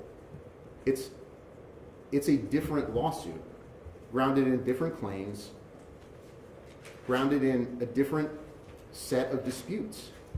Namely, let's just call it what it is. Like I said before, it's a landlord-tenant dispute. And there is a Modell Law component to it, of course. We have a statute that we want to enforce.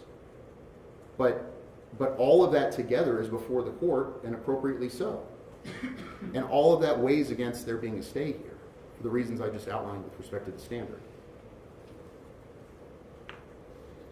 And so the entirety of this case belongs right here with this court, and the court can apply law to the entirety of the case and apply Ohio law to the entirety of the case and address all the issues in this case.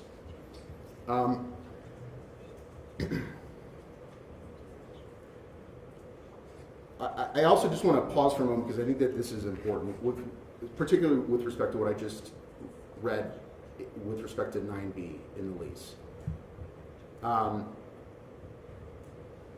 Since we last appeared before this court, I think it was back in April, I think it's important to address what has happened in the ensuing weeks. And again, I'm not even sure I would have addressed this, but for counsel, going through chapter and verse about all of the funding that is out there, all of the contingencies that have to happen, everything that's on the table with respect to funding in the state legislature. In the past several weeks, the General Assembly has considered various budgeting proposals with respect to the Brook Park Stadium for the Browns. They appear to be on the precipice of deciding some of those funding issues. And they, depending on what the structure of those funding decisions is, there is a funding decision that could be made within days that would direct hundreds of millions of dollars in Ohio taxpayer money to the Browns for the purpose of building a dome stadium in Brook Park, Ohio.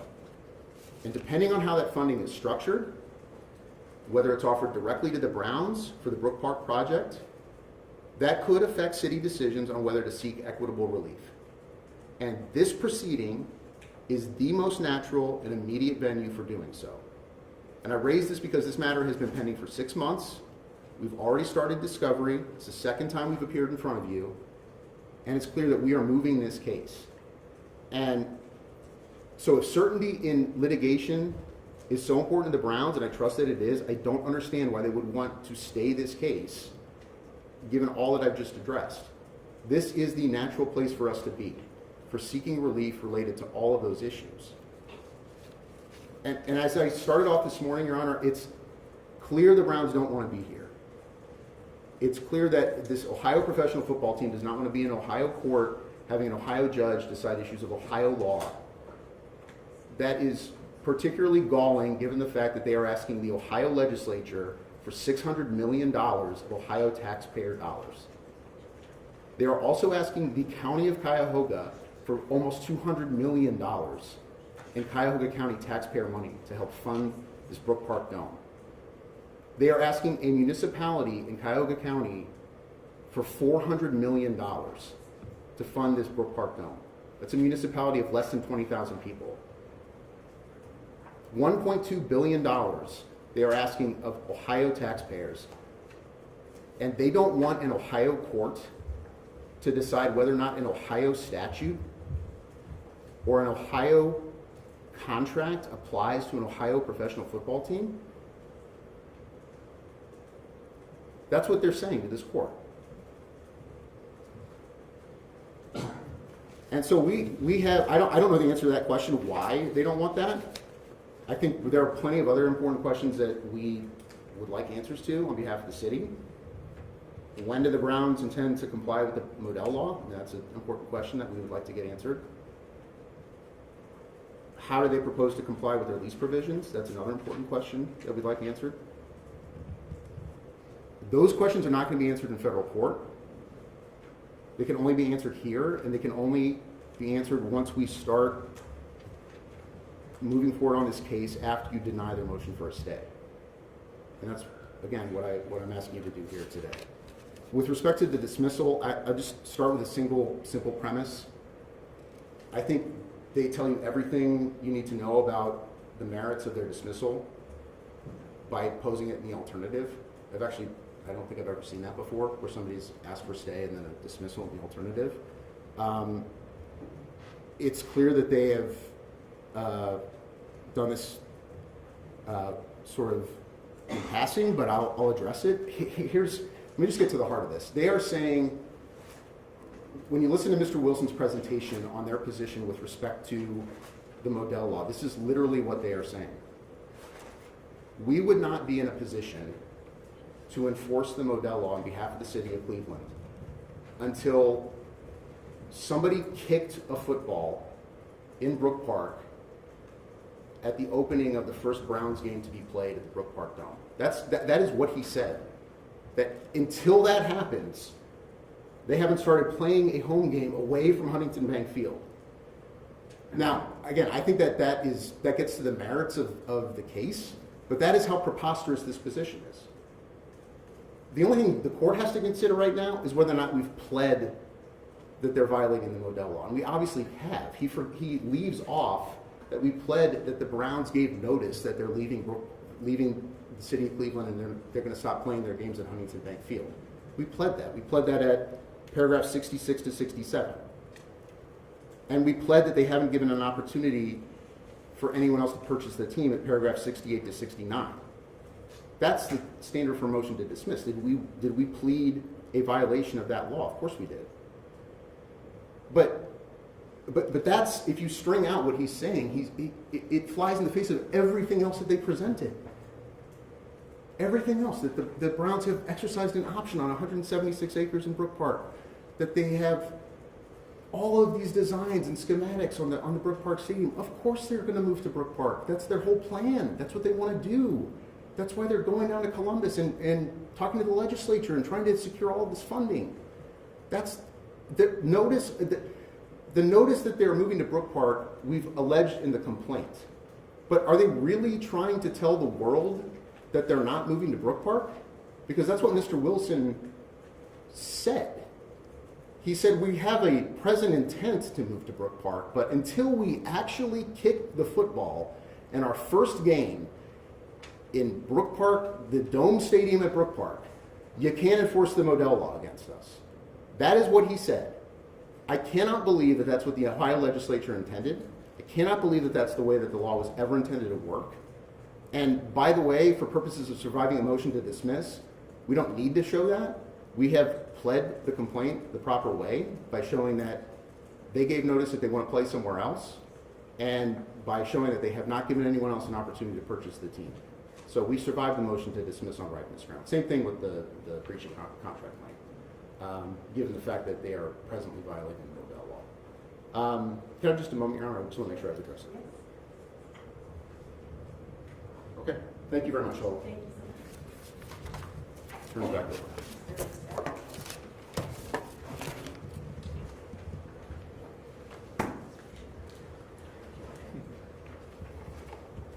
Oh, thanks.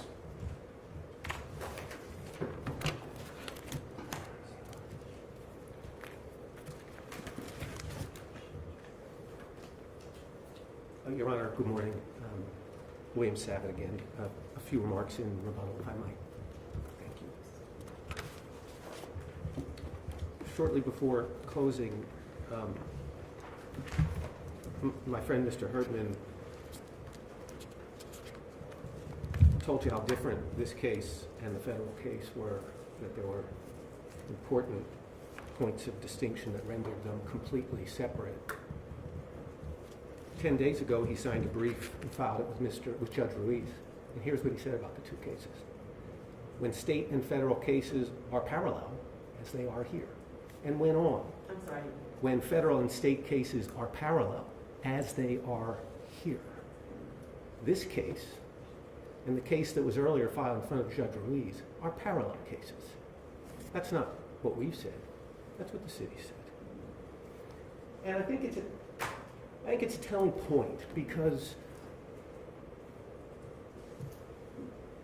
there's quite a lot of procedural jockeying here, and we'd say game playing, and it leads me to a point that I want to make sure to address with Your Honor very much head on, because it was such an important theme in the city's presentation.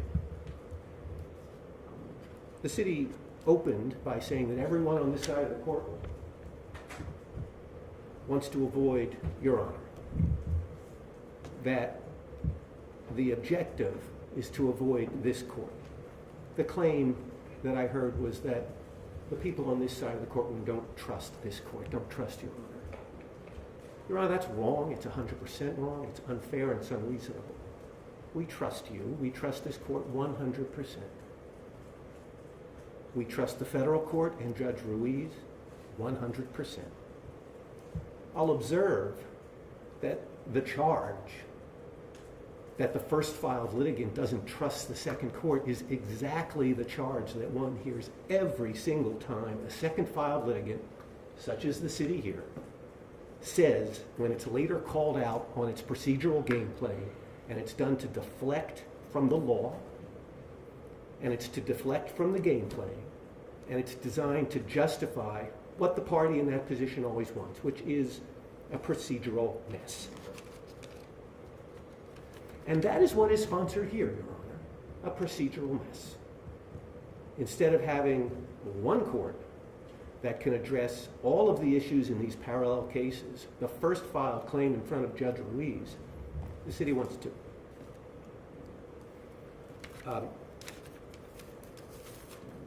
We're not trying to keep anything away from Your Honor. We're asking for a stay because there's an earlier filed case that will take care of everything. I'll get that in a minute. That will take care of all the issues here in front of Judge Ruiz. It was first filed, and it is the right court for the disposition of the federal constitutional issues that lurk behind every aspect of this case, notwithstanding the city's claim, which we think is plainly inaccurate, that what we're dealing with is a landlord-tenant dispute.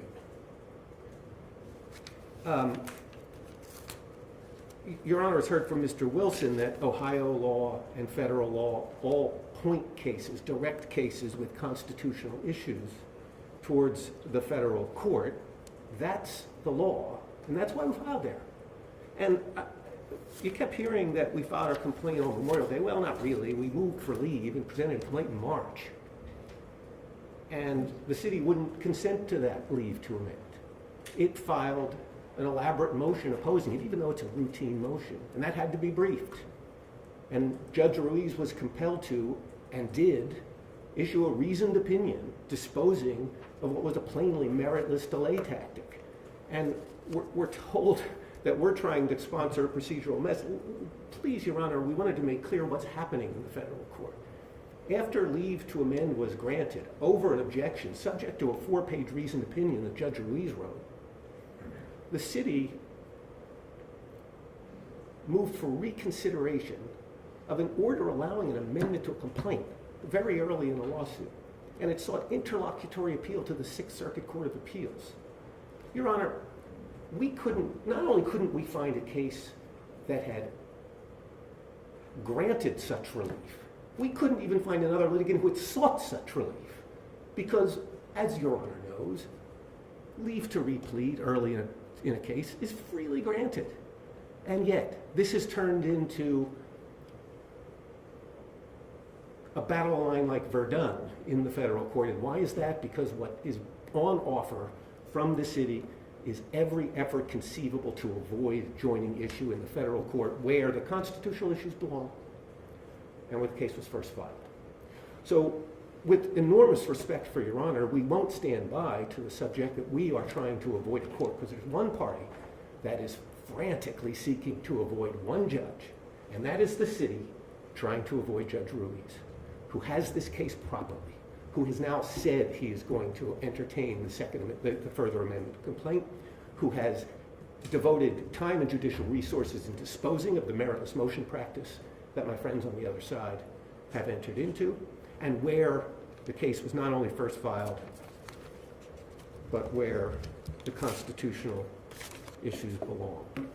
If it ultimately should come to pass that, for whatever reason, the federal case did not dispose of this claim, the first filed action didn't, we'd be delighted, Your Honor, to be back in front of you. That's why we ask in the first instance for a stay rather than a motion to dismiss. Mr. Herdman told you the various things that he hasn't heard of. It is entirely conventional to seek a stay in these circumstances rather than a motion to dismiss, because if it should come to pass, and I don't think it will, in these parallel actions, we're happy to be in front of Your Honor. But the claims here are all in front of Judge Ruiz, and they should be disposed of there.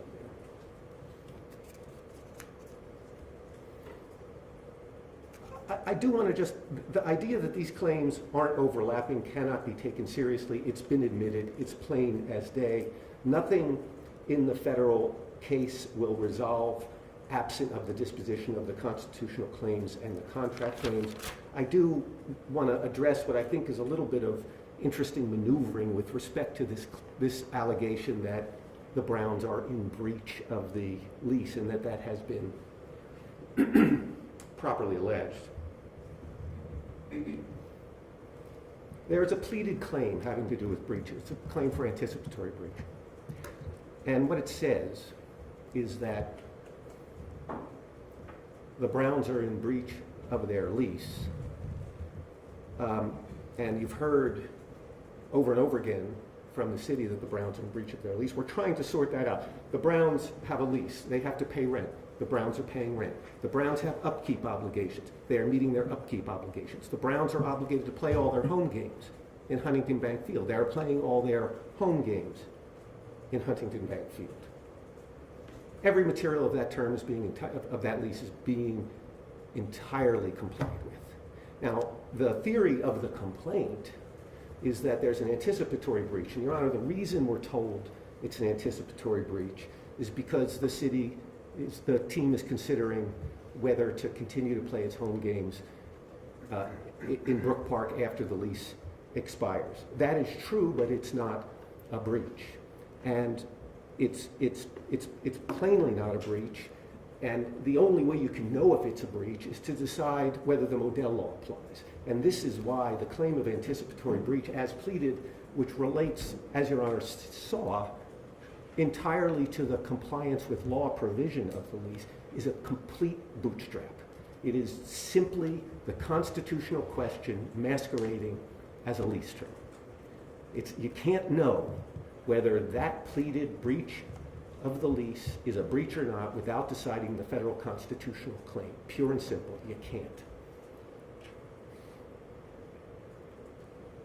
Mr. Herdman said, well, you might hear from the other side when they stand up that they haven't pleaded other violations of the lease that are set out in Section 9B of the lease. He said, well, they might say there's a technical pleading failure, but technical pleading failures are readily resolved by an amended pleading. Would that were the city's attitude when it was on the other side? But let's leave that to the side. Mr. Herman forgot to tell you something really important about Section 9B of the lease. That every single provision that he cited spoke about obligations that exist only throughout the term of this lease. That is to say, they expressly fall away when the lease expires. And every one of the purported claims that we'll see in this hypothetical amended complaint have to do with things that will happen after the term of the lease expires. They can plead it, but it will be as meritless as the anticipatory breach claim.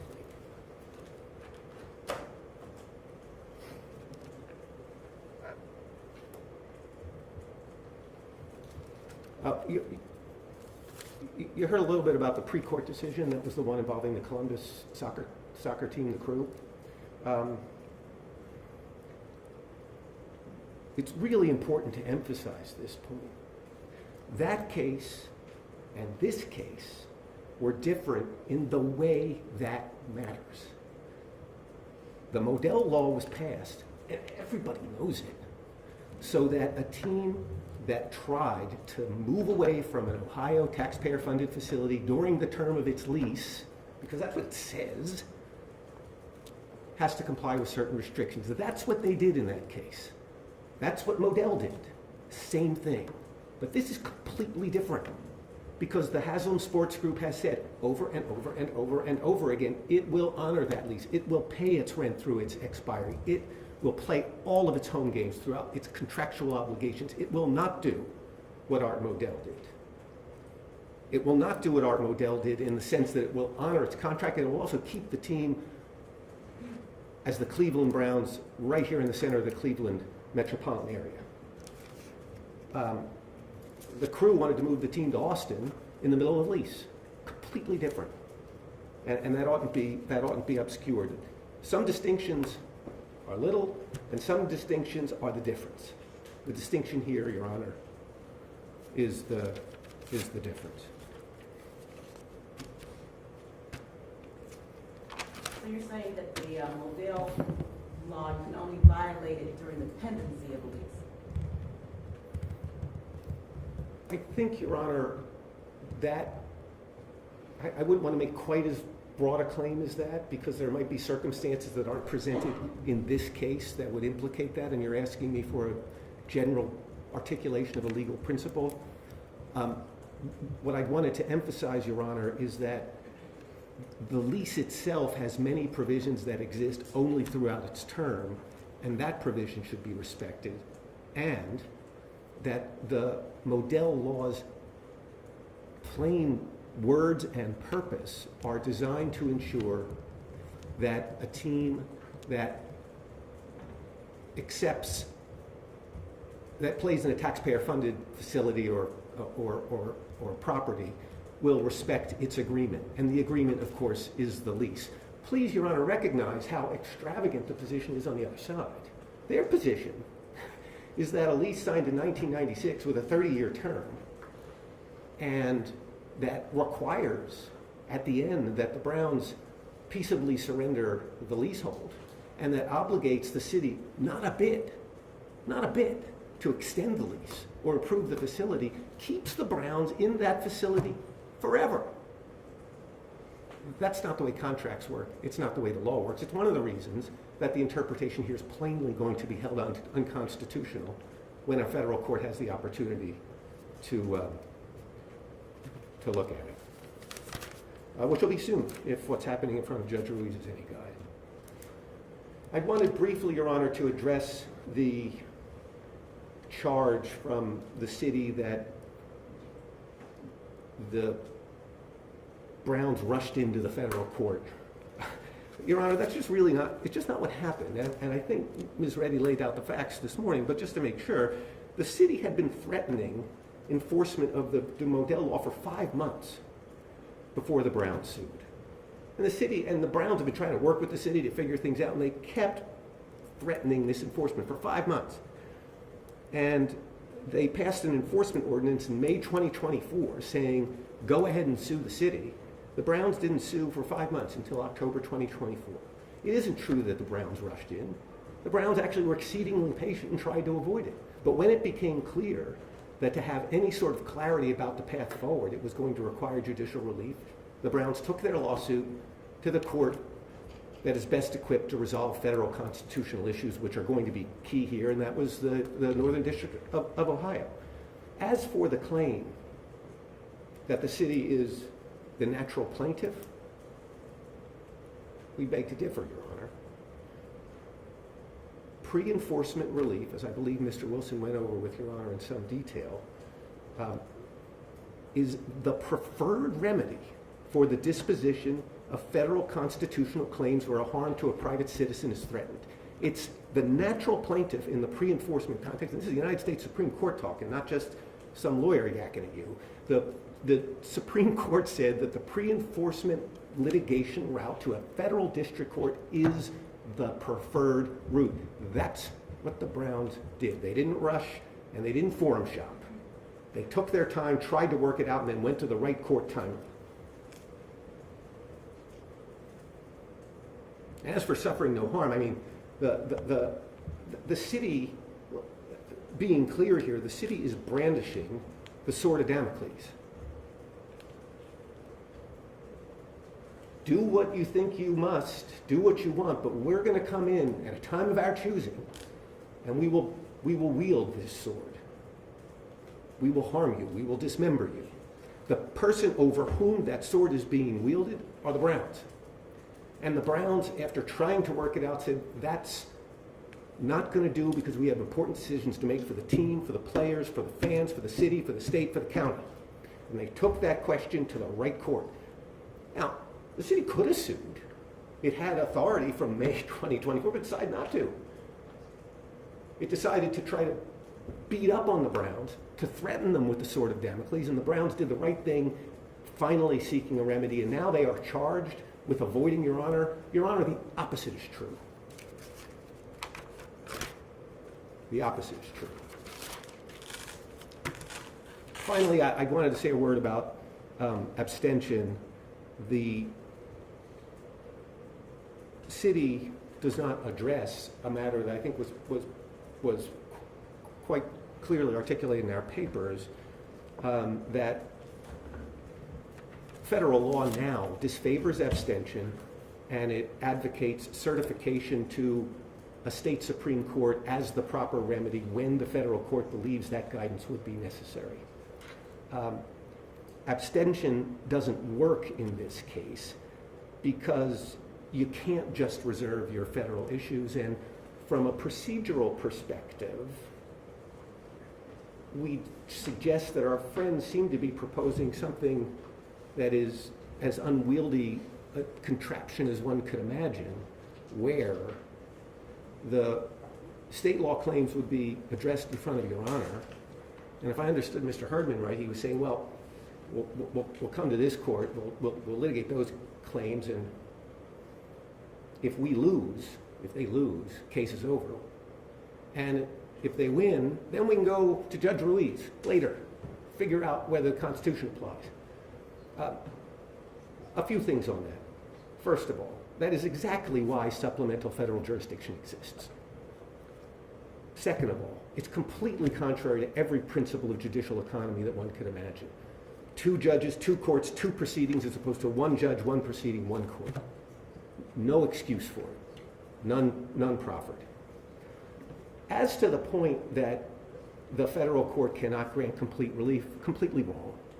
And it's not only inconsistent with what is being suggested by the other side to the federal court, it's inconsistent with everything that one knows about supplemental jurisdiction. Indeed, these claimed breach of lease claims are not only obviously not appropriate because they are either a bootstrap on a federal claim, the one that's pleaded, or completely incognizant of the contract, the ones that apparently we will at some point in the future see. But whatever it is, they are part of the same nucleus of operative facts which make them evidently an appropriate candidate for disposition in a plenary proceeding in front of Judge Ruiz, who was the first judge seized with jurisdiction, is the first judge now to have issued a written opinion, and who is bringing everyone in front of him to get a schedule together. And for all those reasons, Your Honor, we think the outcome here really is plain. It's that this case should be stayed as a second filed action in favor of the first filed action in front of Judge Ruiz. If there is some reason why that action does not dispose of all these claims, seems unlikely, but it's possible, Your Honor will retain jurisdiction. But to have this case go forward, and I've heard that discovery is happening in this case. We don't really think that's true, Your Honor. It's true some papers have been served, but they were just of a record-making character. No discovery's been had. To have this case go forward and another case go forward at the same time with the same issues is exactly what the stay device is designed to achieve and exactly what the rules of procedure we've invoked in this court and the federal court are designed to avoid. What was the nature of Judge Lewis's written opinion? He wrote a 4-page opinion granting the Browns' application for leave to file an amended complaint and rejecting the arguments that the city had offered in opposition, including the proposition that the amendment would be futile. He said that could be disposed of later. Implicitly, we think, rejecting the jurisdictional claim that had been offered, and I think that's why they are challenging that on an interlocutory appeal, which will... Did he speak directly to the jurisdictional? I think what did he say about jurisdiction? Yeah, I think he did. It's in the papers. Well, why don't we actually have it? It's a short opinion, he referred to the page. I'm sorry, I can't hear you. Judge, I just suggest you read for yourself, and you could, I mean, if you'd like, it's 4 pages. Our position is he did address jurisdiction. Their position is he implicitly addressed it. I would just, it's 4 pages. We'd be happy to provide you a copy, but. Okay, that's fine. I just wondered if you could bottom line it. Did he say the jurisdiction was established in federal court? I don't think he said quite that. He rejected, let's be clear. I find apparently this is entertaining to the other side. As a part of a campaign to avoid federal court review of their federal claims, the city objected to the amended complaint on the ground that the motion for leave was not jurisdictional. That was their argument. It was rejected. So there's no way that does not reflect a decision respecting jurisdiction. Moreover, they are trying to take the question whether Judge Ruiz had jurisdiction to the Sixth Circuit. And I guess they think it's funny that a case can be delayed on the basis of obviously meritless game playing in the federal court and then come before this court and tell you that it's someone else playing the games. It's just not the way it's happening. And what's the nature of your case management conference that's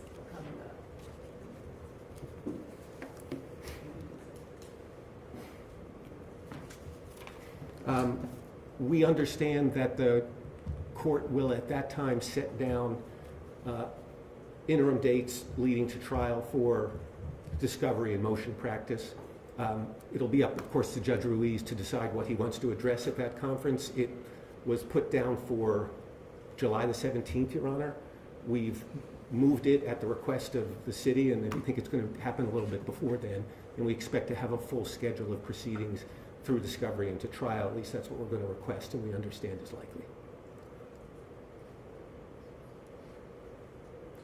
Your Honor, I'm mindful of the time. I'm sure my friend will have some words to say. If you have any more questions, I'd be delighted to try to answer them.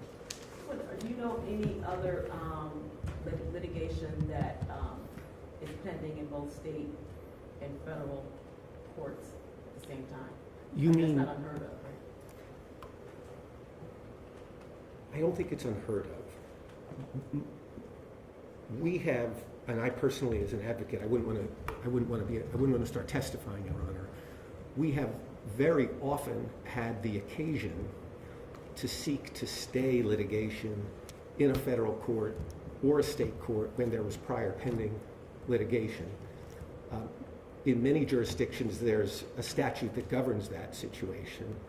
In every jurisdiction, as in this one, there is a body of common law that favors the prior pending case.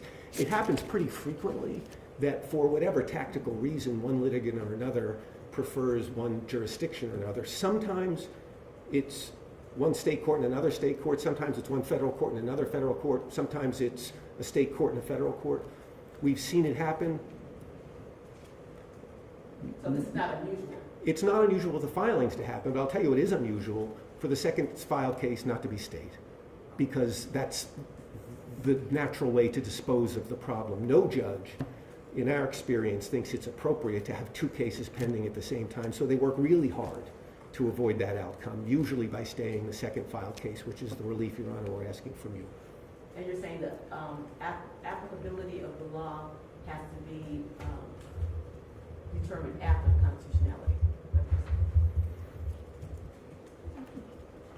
Essentially, the claim that's been pleaded is that there's a state law claim that says there's been an anticipatory breach.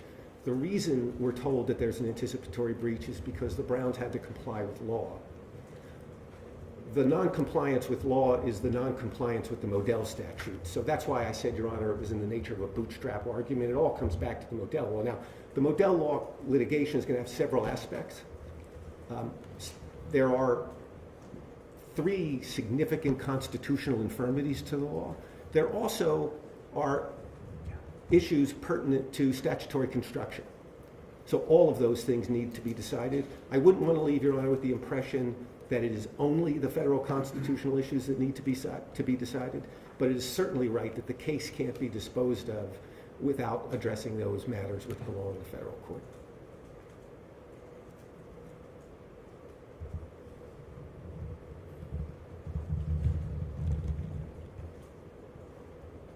And just for the record, the city has not consented to the move. I'm sorry, Your Honor? Just for the record, the city has not consented to the move. Is that right? We have not. Okay. We've not agreed to it. And Okay. you mean the move to Brook Park? Yes. Oh, yes. Yes. Okay, and just for the record, there's been no good faith offer to sell. It's been reasonable. That's correct. That's correct.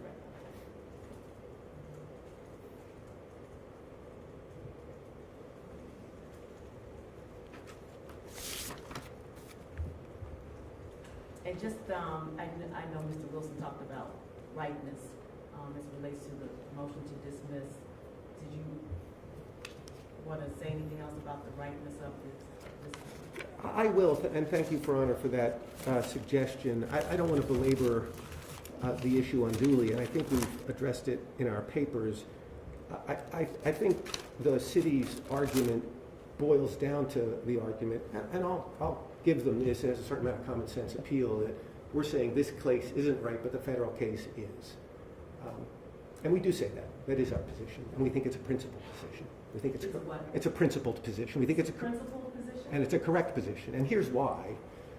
The claim in this court is won by the city that is seeking essentially a pre-enforcement answer to whether it can act. We are also seeking a pre-enforcement decision as to whether the city can act, whether we can act. This is a pre-enforcement, the pre-enforcement constitutional challenge, the pre-enforcement interpretive challenge.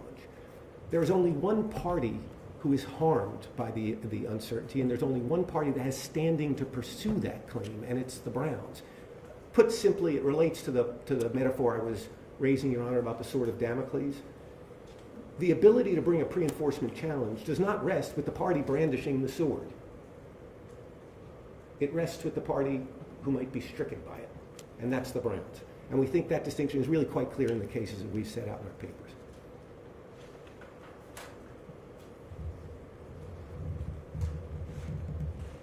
Okay, so you're saying that your client does not have a sword? Yes, we are saying that, because the relevant authority here is whether the city can exercise its regulatory authority to punish or discipline or litigate against the Browns. It is the reason for this doctrine of law is to stop private citizens, gives private citizens an ability to challenge threatened regulatory authority so they don't have the dilemma whether to either not act when they wish to and believe they ought to be able to, on the one hand, or act and risk a regulatory reaction on the other. It is a body of law that exists to give citizens the right to get clarity as to the scope of government authority. And that is the claim that we are raising, and it is ripe. It does not exist to give the city the ability to determine its own authority. That is a pure advisory opinion and accordingly unripe. And by private citizens, you mean the Haslams? The Haslams and the Browns, that's right. That's right. Non-government actors. All right. Your Honor, thank you so much. Thank you. I will be brief. Thank you. I just want to start off this idea that we have somehow conceded that because these are parallel proceedings, that they are the same. Those are two totally different things. I was driving into work pretty early this morning. I drive a Tahoe. At one point in time, I think I was parallel to a Vespa, but those aren't the same things, okay? So parallel is not the same, okay, Judge? I mean, we are talking about two different cases here. And the other thing is,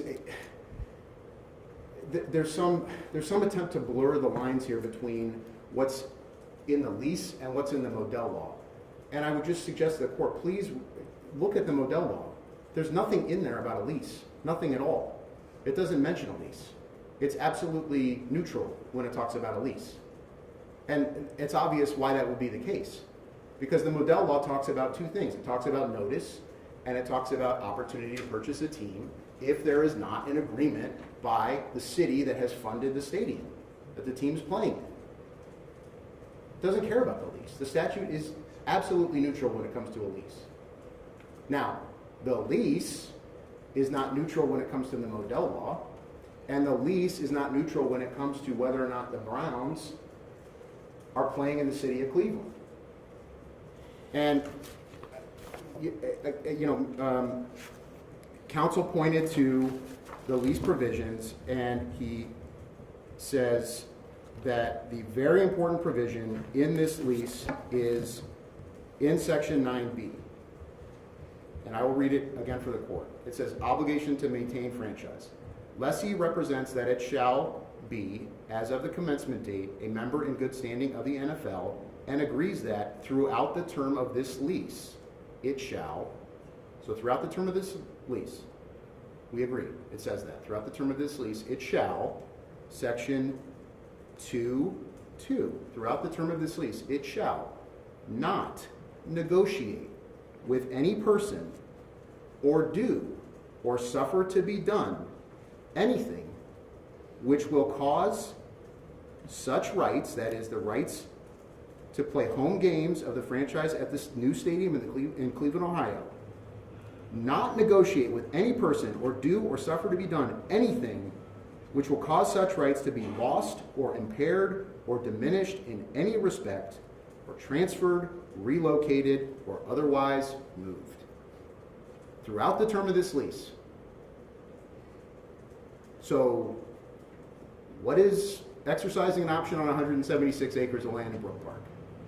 What is going down to Columbus and spending plenty of time down there talking to the legislature about funding? What is asking the commissioner of the NFL to go to Columbus to visit the state legislature with you? What is putting together schematics and drawings and gee-whiz drone flyovers of a proposed Brook Park Stadium?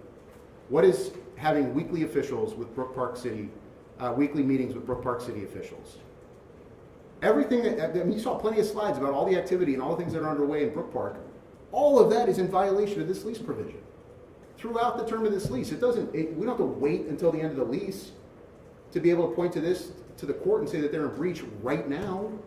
And again, that has nothing to do with the Modell Law. It has nothing to do with the federal constitutional claim.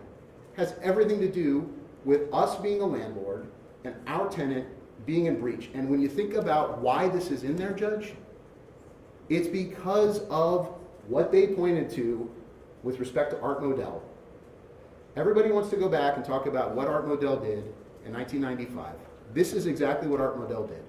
He was negotiating with the city of Baltimore, behind the back of the city of Cleveland, negotiating for a new stadium in Baltimore. And whether it's a perfect analogy or not, this is what the lease says. This is the lease that they are the tenants in this stadium. This is the lease that they are subject to, and this is the lease that they keep claiming they are not violating, that they are completely complying with. Well, guess what? They're not. And that's, again, why we're in this court seeking redress of our claims and seeking relief for those claims. And there's not a thing that the federal court is going to be able to do to address these claims, Judge. This is not a federal constitutional issue. There's no federal constitutional claim that's going to affect this. This is a contract claim. This is a breach of contract claim. That's why we're here. That's why we're in common pleas court. It's a breach of contract claim. Happens all the time in this courthouse. Walk in and out of this courthouse all the time with breach of contract claims. That's exactly what this is. And that's why we're here in front of you. This whole issue about abstention and certification, that's all being argued in federal court. That's all pending. We have a motion to dismiss there. That's all going to be decided ultimately by Judge Ruiz. When that will be, I don't know. There's all this attempt to predict when that's going to happen. No one knows the answer to that. I'm not going to try to predict it. I'm not going to try to predict when that's going to be done. I'm not going to try to predict what sort of schedule we're going to have when we have our case management conference. It sounds like in a couple weeks. The bottom line is we're here in front of you. This is the second time we've been in front of you. There's an interest in moving this case forward, and we are trying to schedule we are trying to move our discovery schedule forward with opposing counsel. Let me leave it that way, because we have discovery out. We've gotten responses that we need to follow up on, and that we intend to follow up on. So it's not just some like paper exercise. We actually we put a lot of thought and work into our discovery that went out. And again, I'm not going to trouble the court with the responses that we got. We're not at that stage yet. But we'll continue to work with the parties like we would with any other kind of discovery dispute. But we're working discovery in this case, Judge, and it would be a shame to stop that right now on what is a standard state breach of contract claim, coupled with an enforcement claim of a Ohio state statute, Modell Law. All of this is together in front of the court. There's no reason to stay this, absolutely none at all. And again, that's why we're asking for you to deny their motion to stay, put us in a position to continue to move this case forward, and allow us to be in a position to swiftly resolve this. It's to the benefit not only of the city of Cleveland, but I also would submit it's to the benefit of the Browns. Let's get resolution on this and do it as quickly as possible. And put us in a position where we can adjudicate all of these claims and seek the relief that's available to us. That's what we're asking the court for. Thank you. Thank you. This matter will be heard and submitted.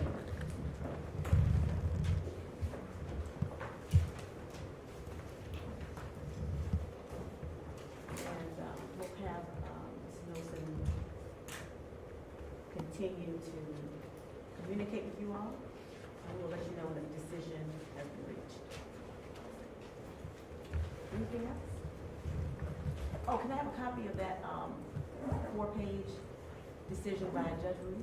Your Honor, we'll submit it to you to Okay. James properly. Okay, thank And the you. only thing I would ask, thank you for staff at the time. Of course, thank you.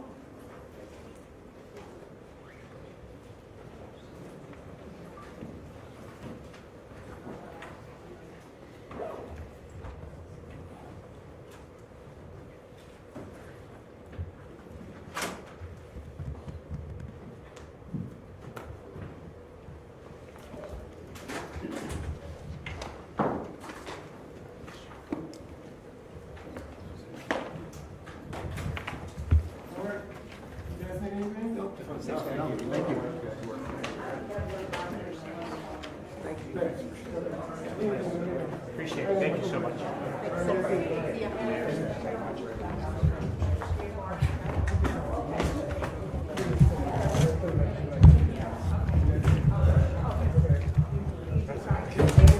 Yes.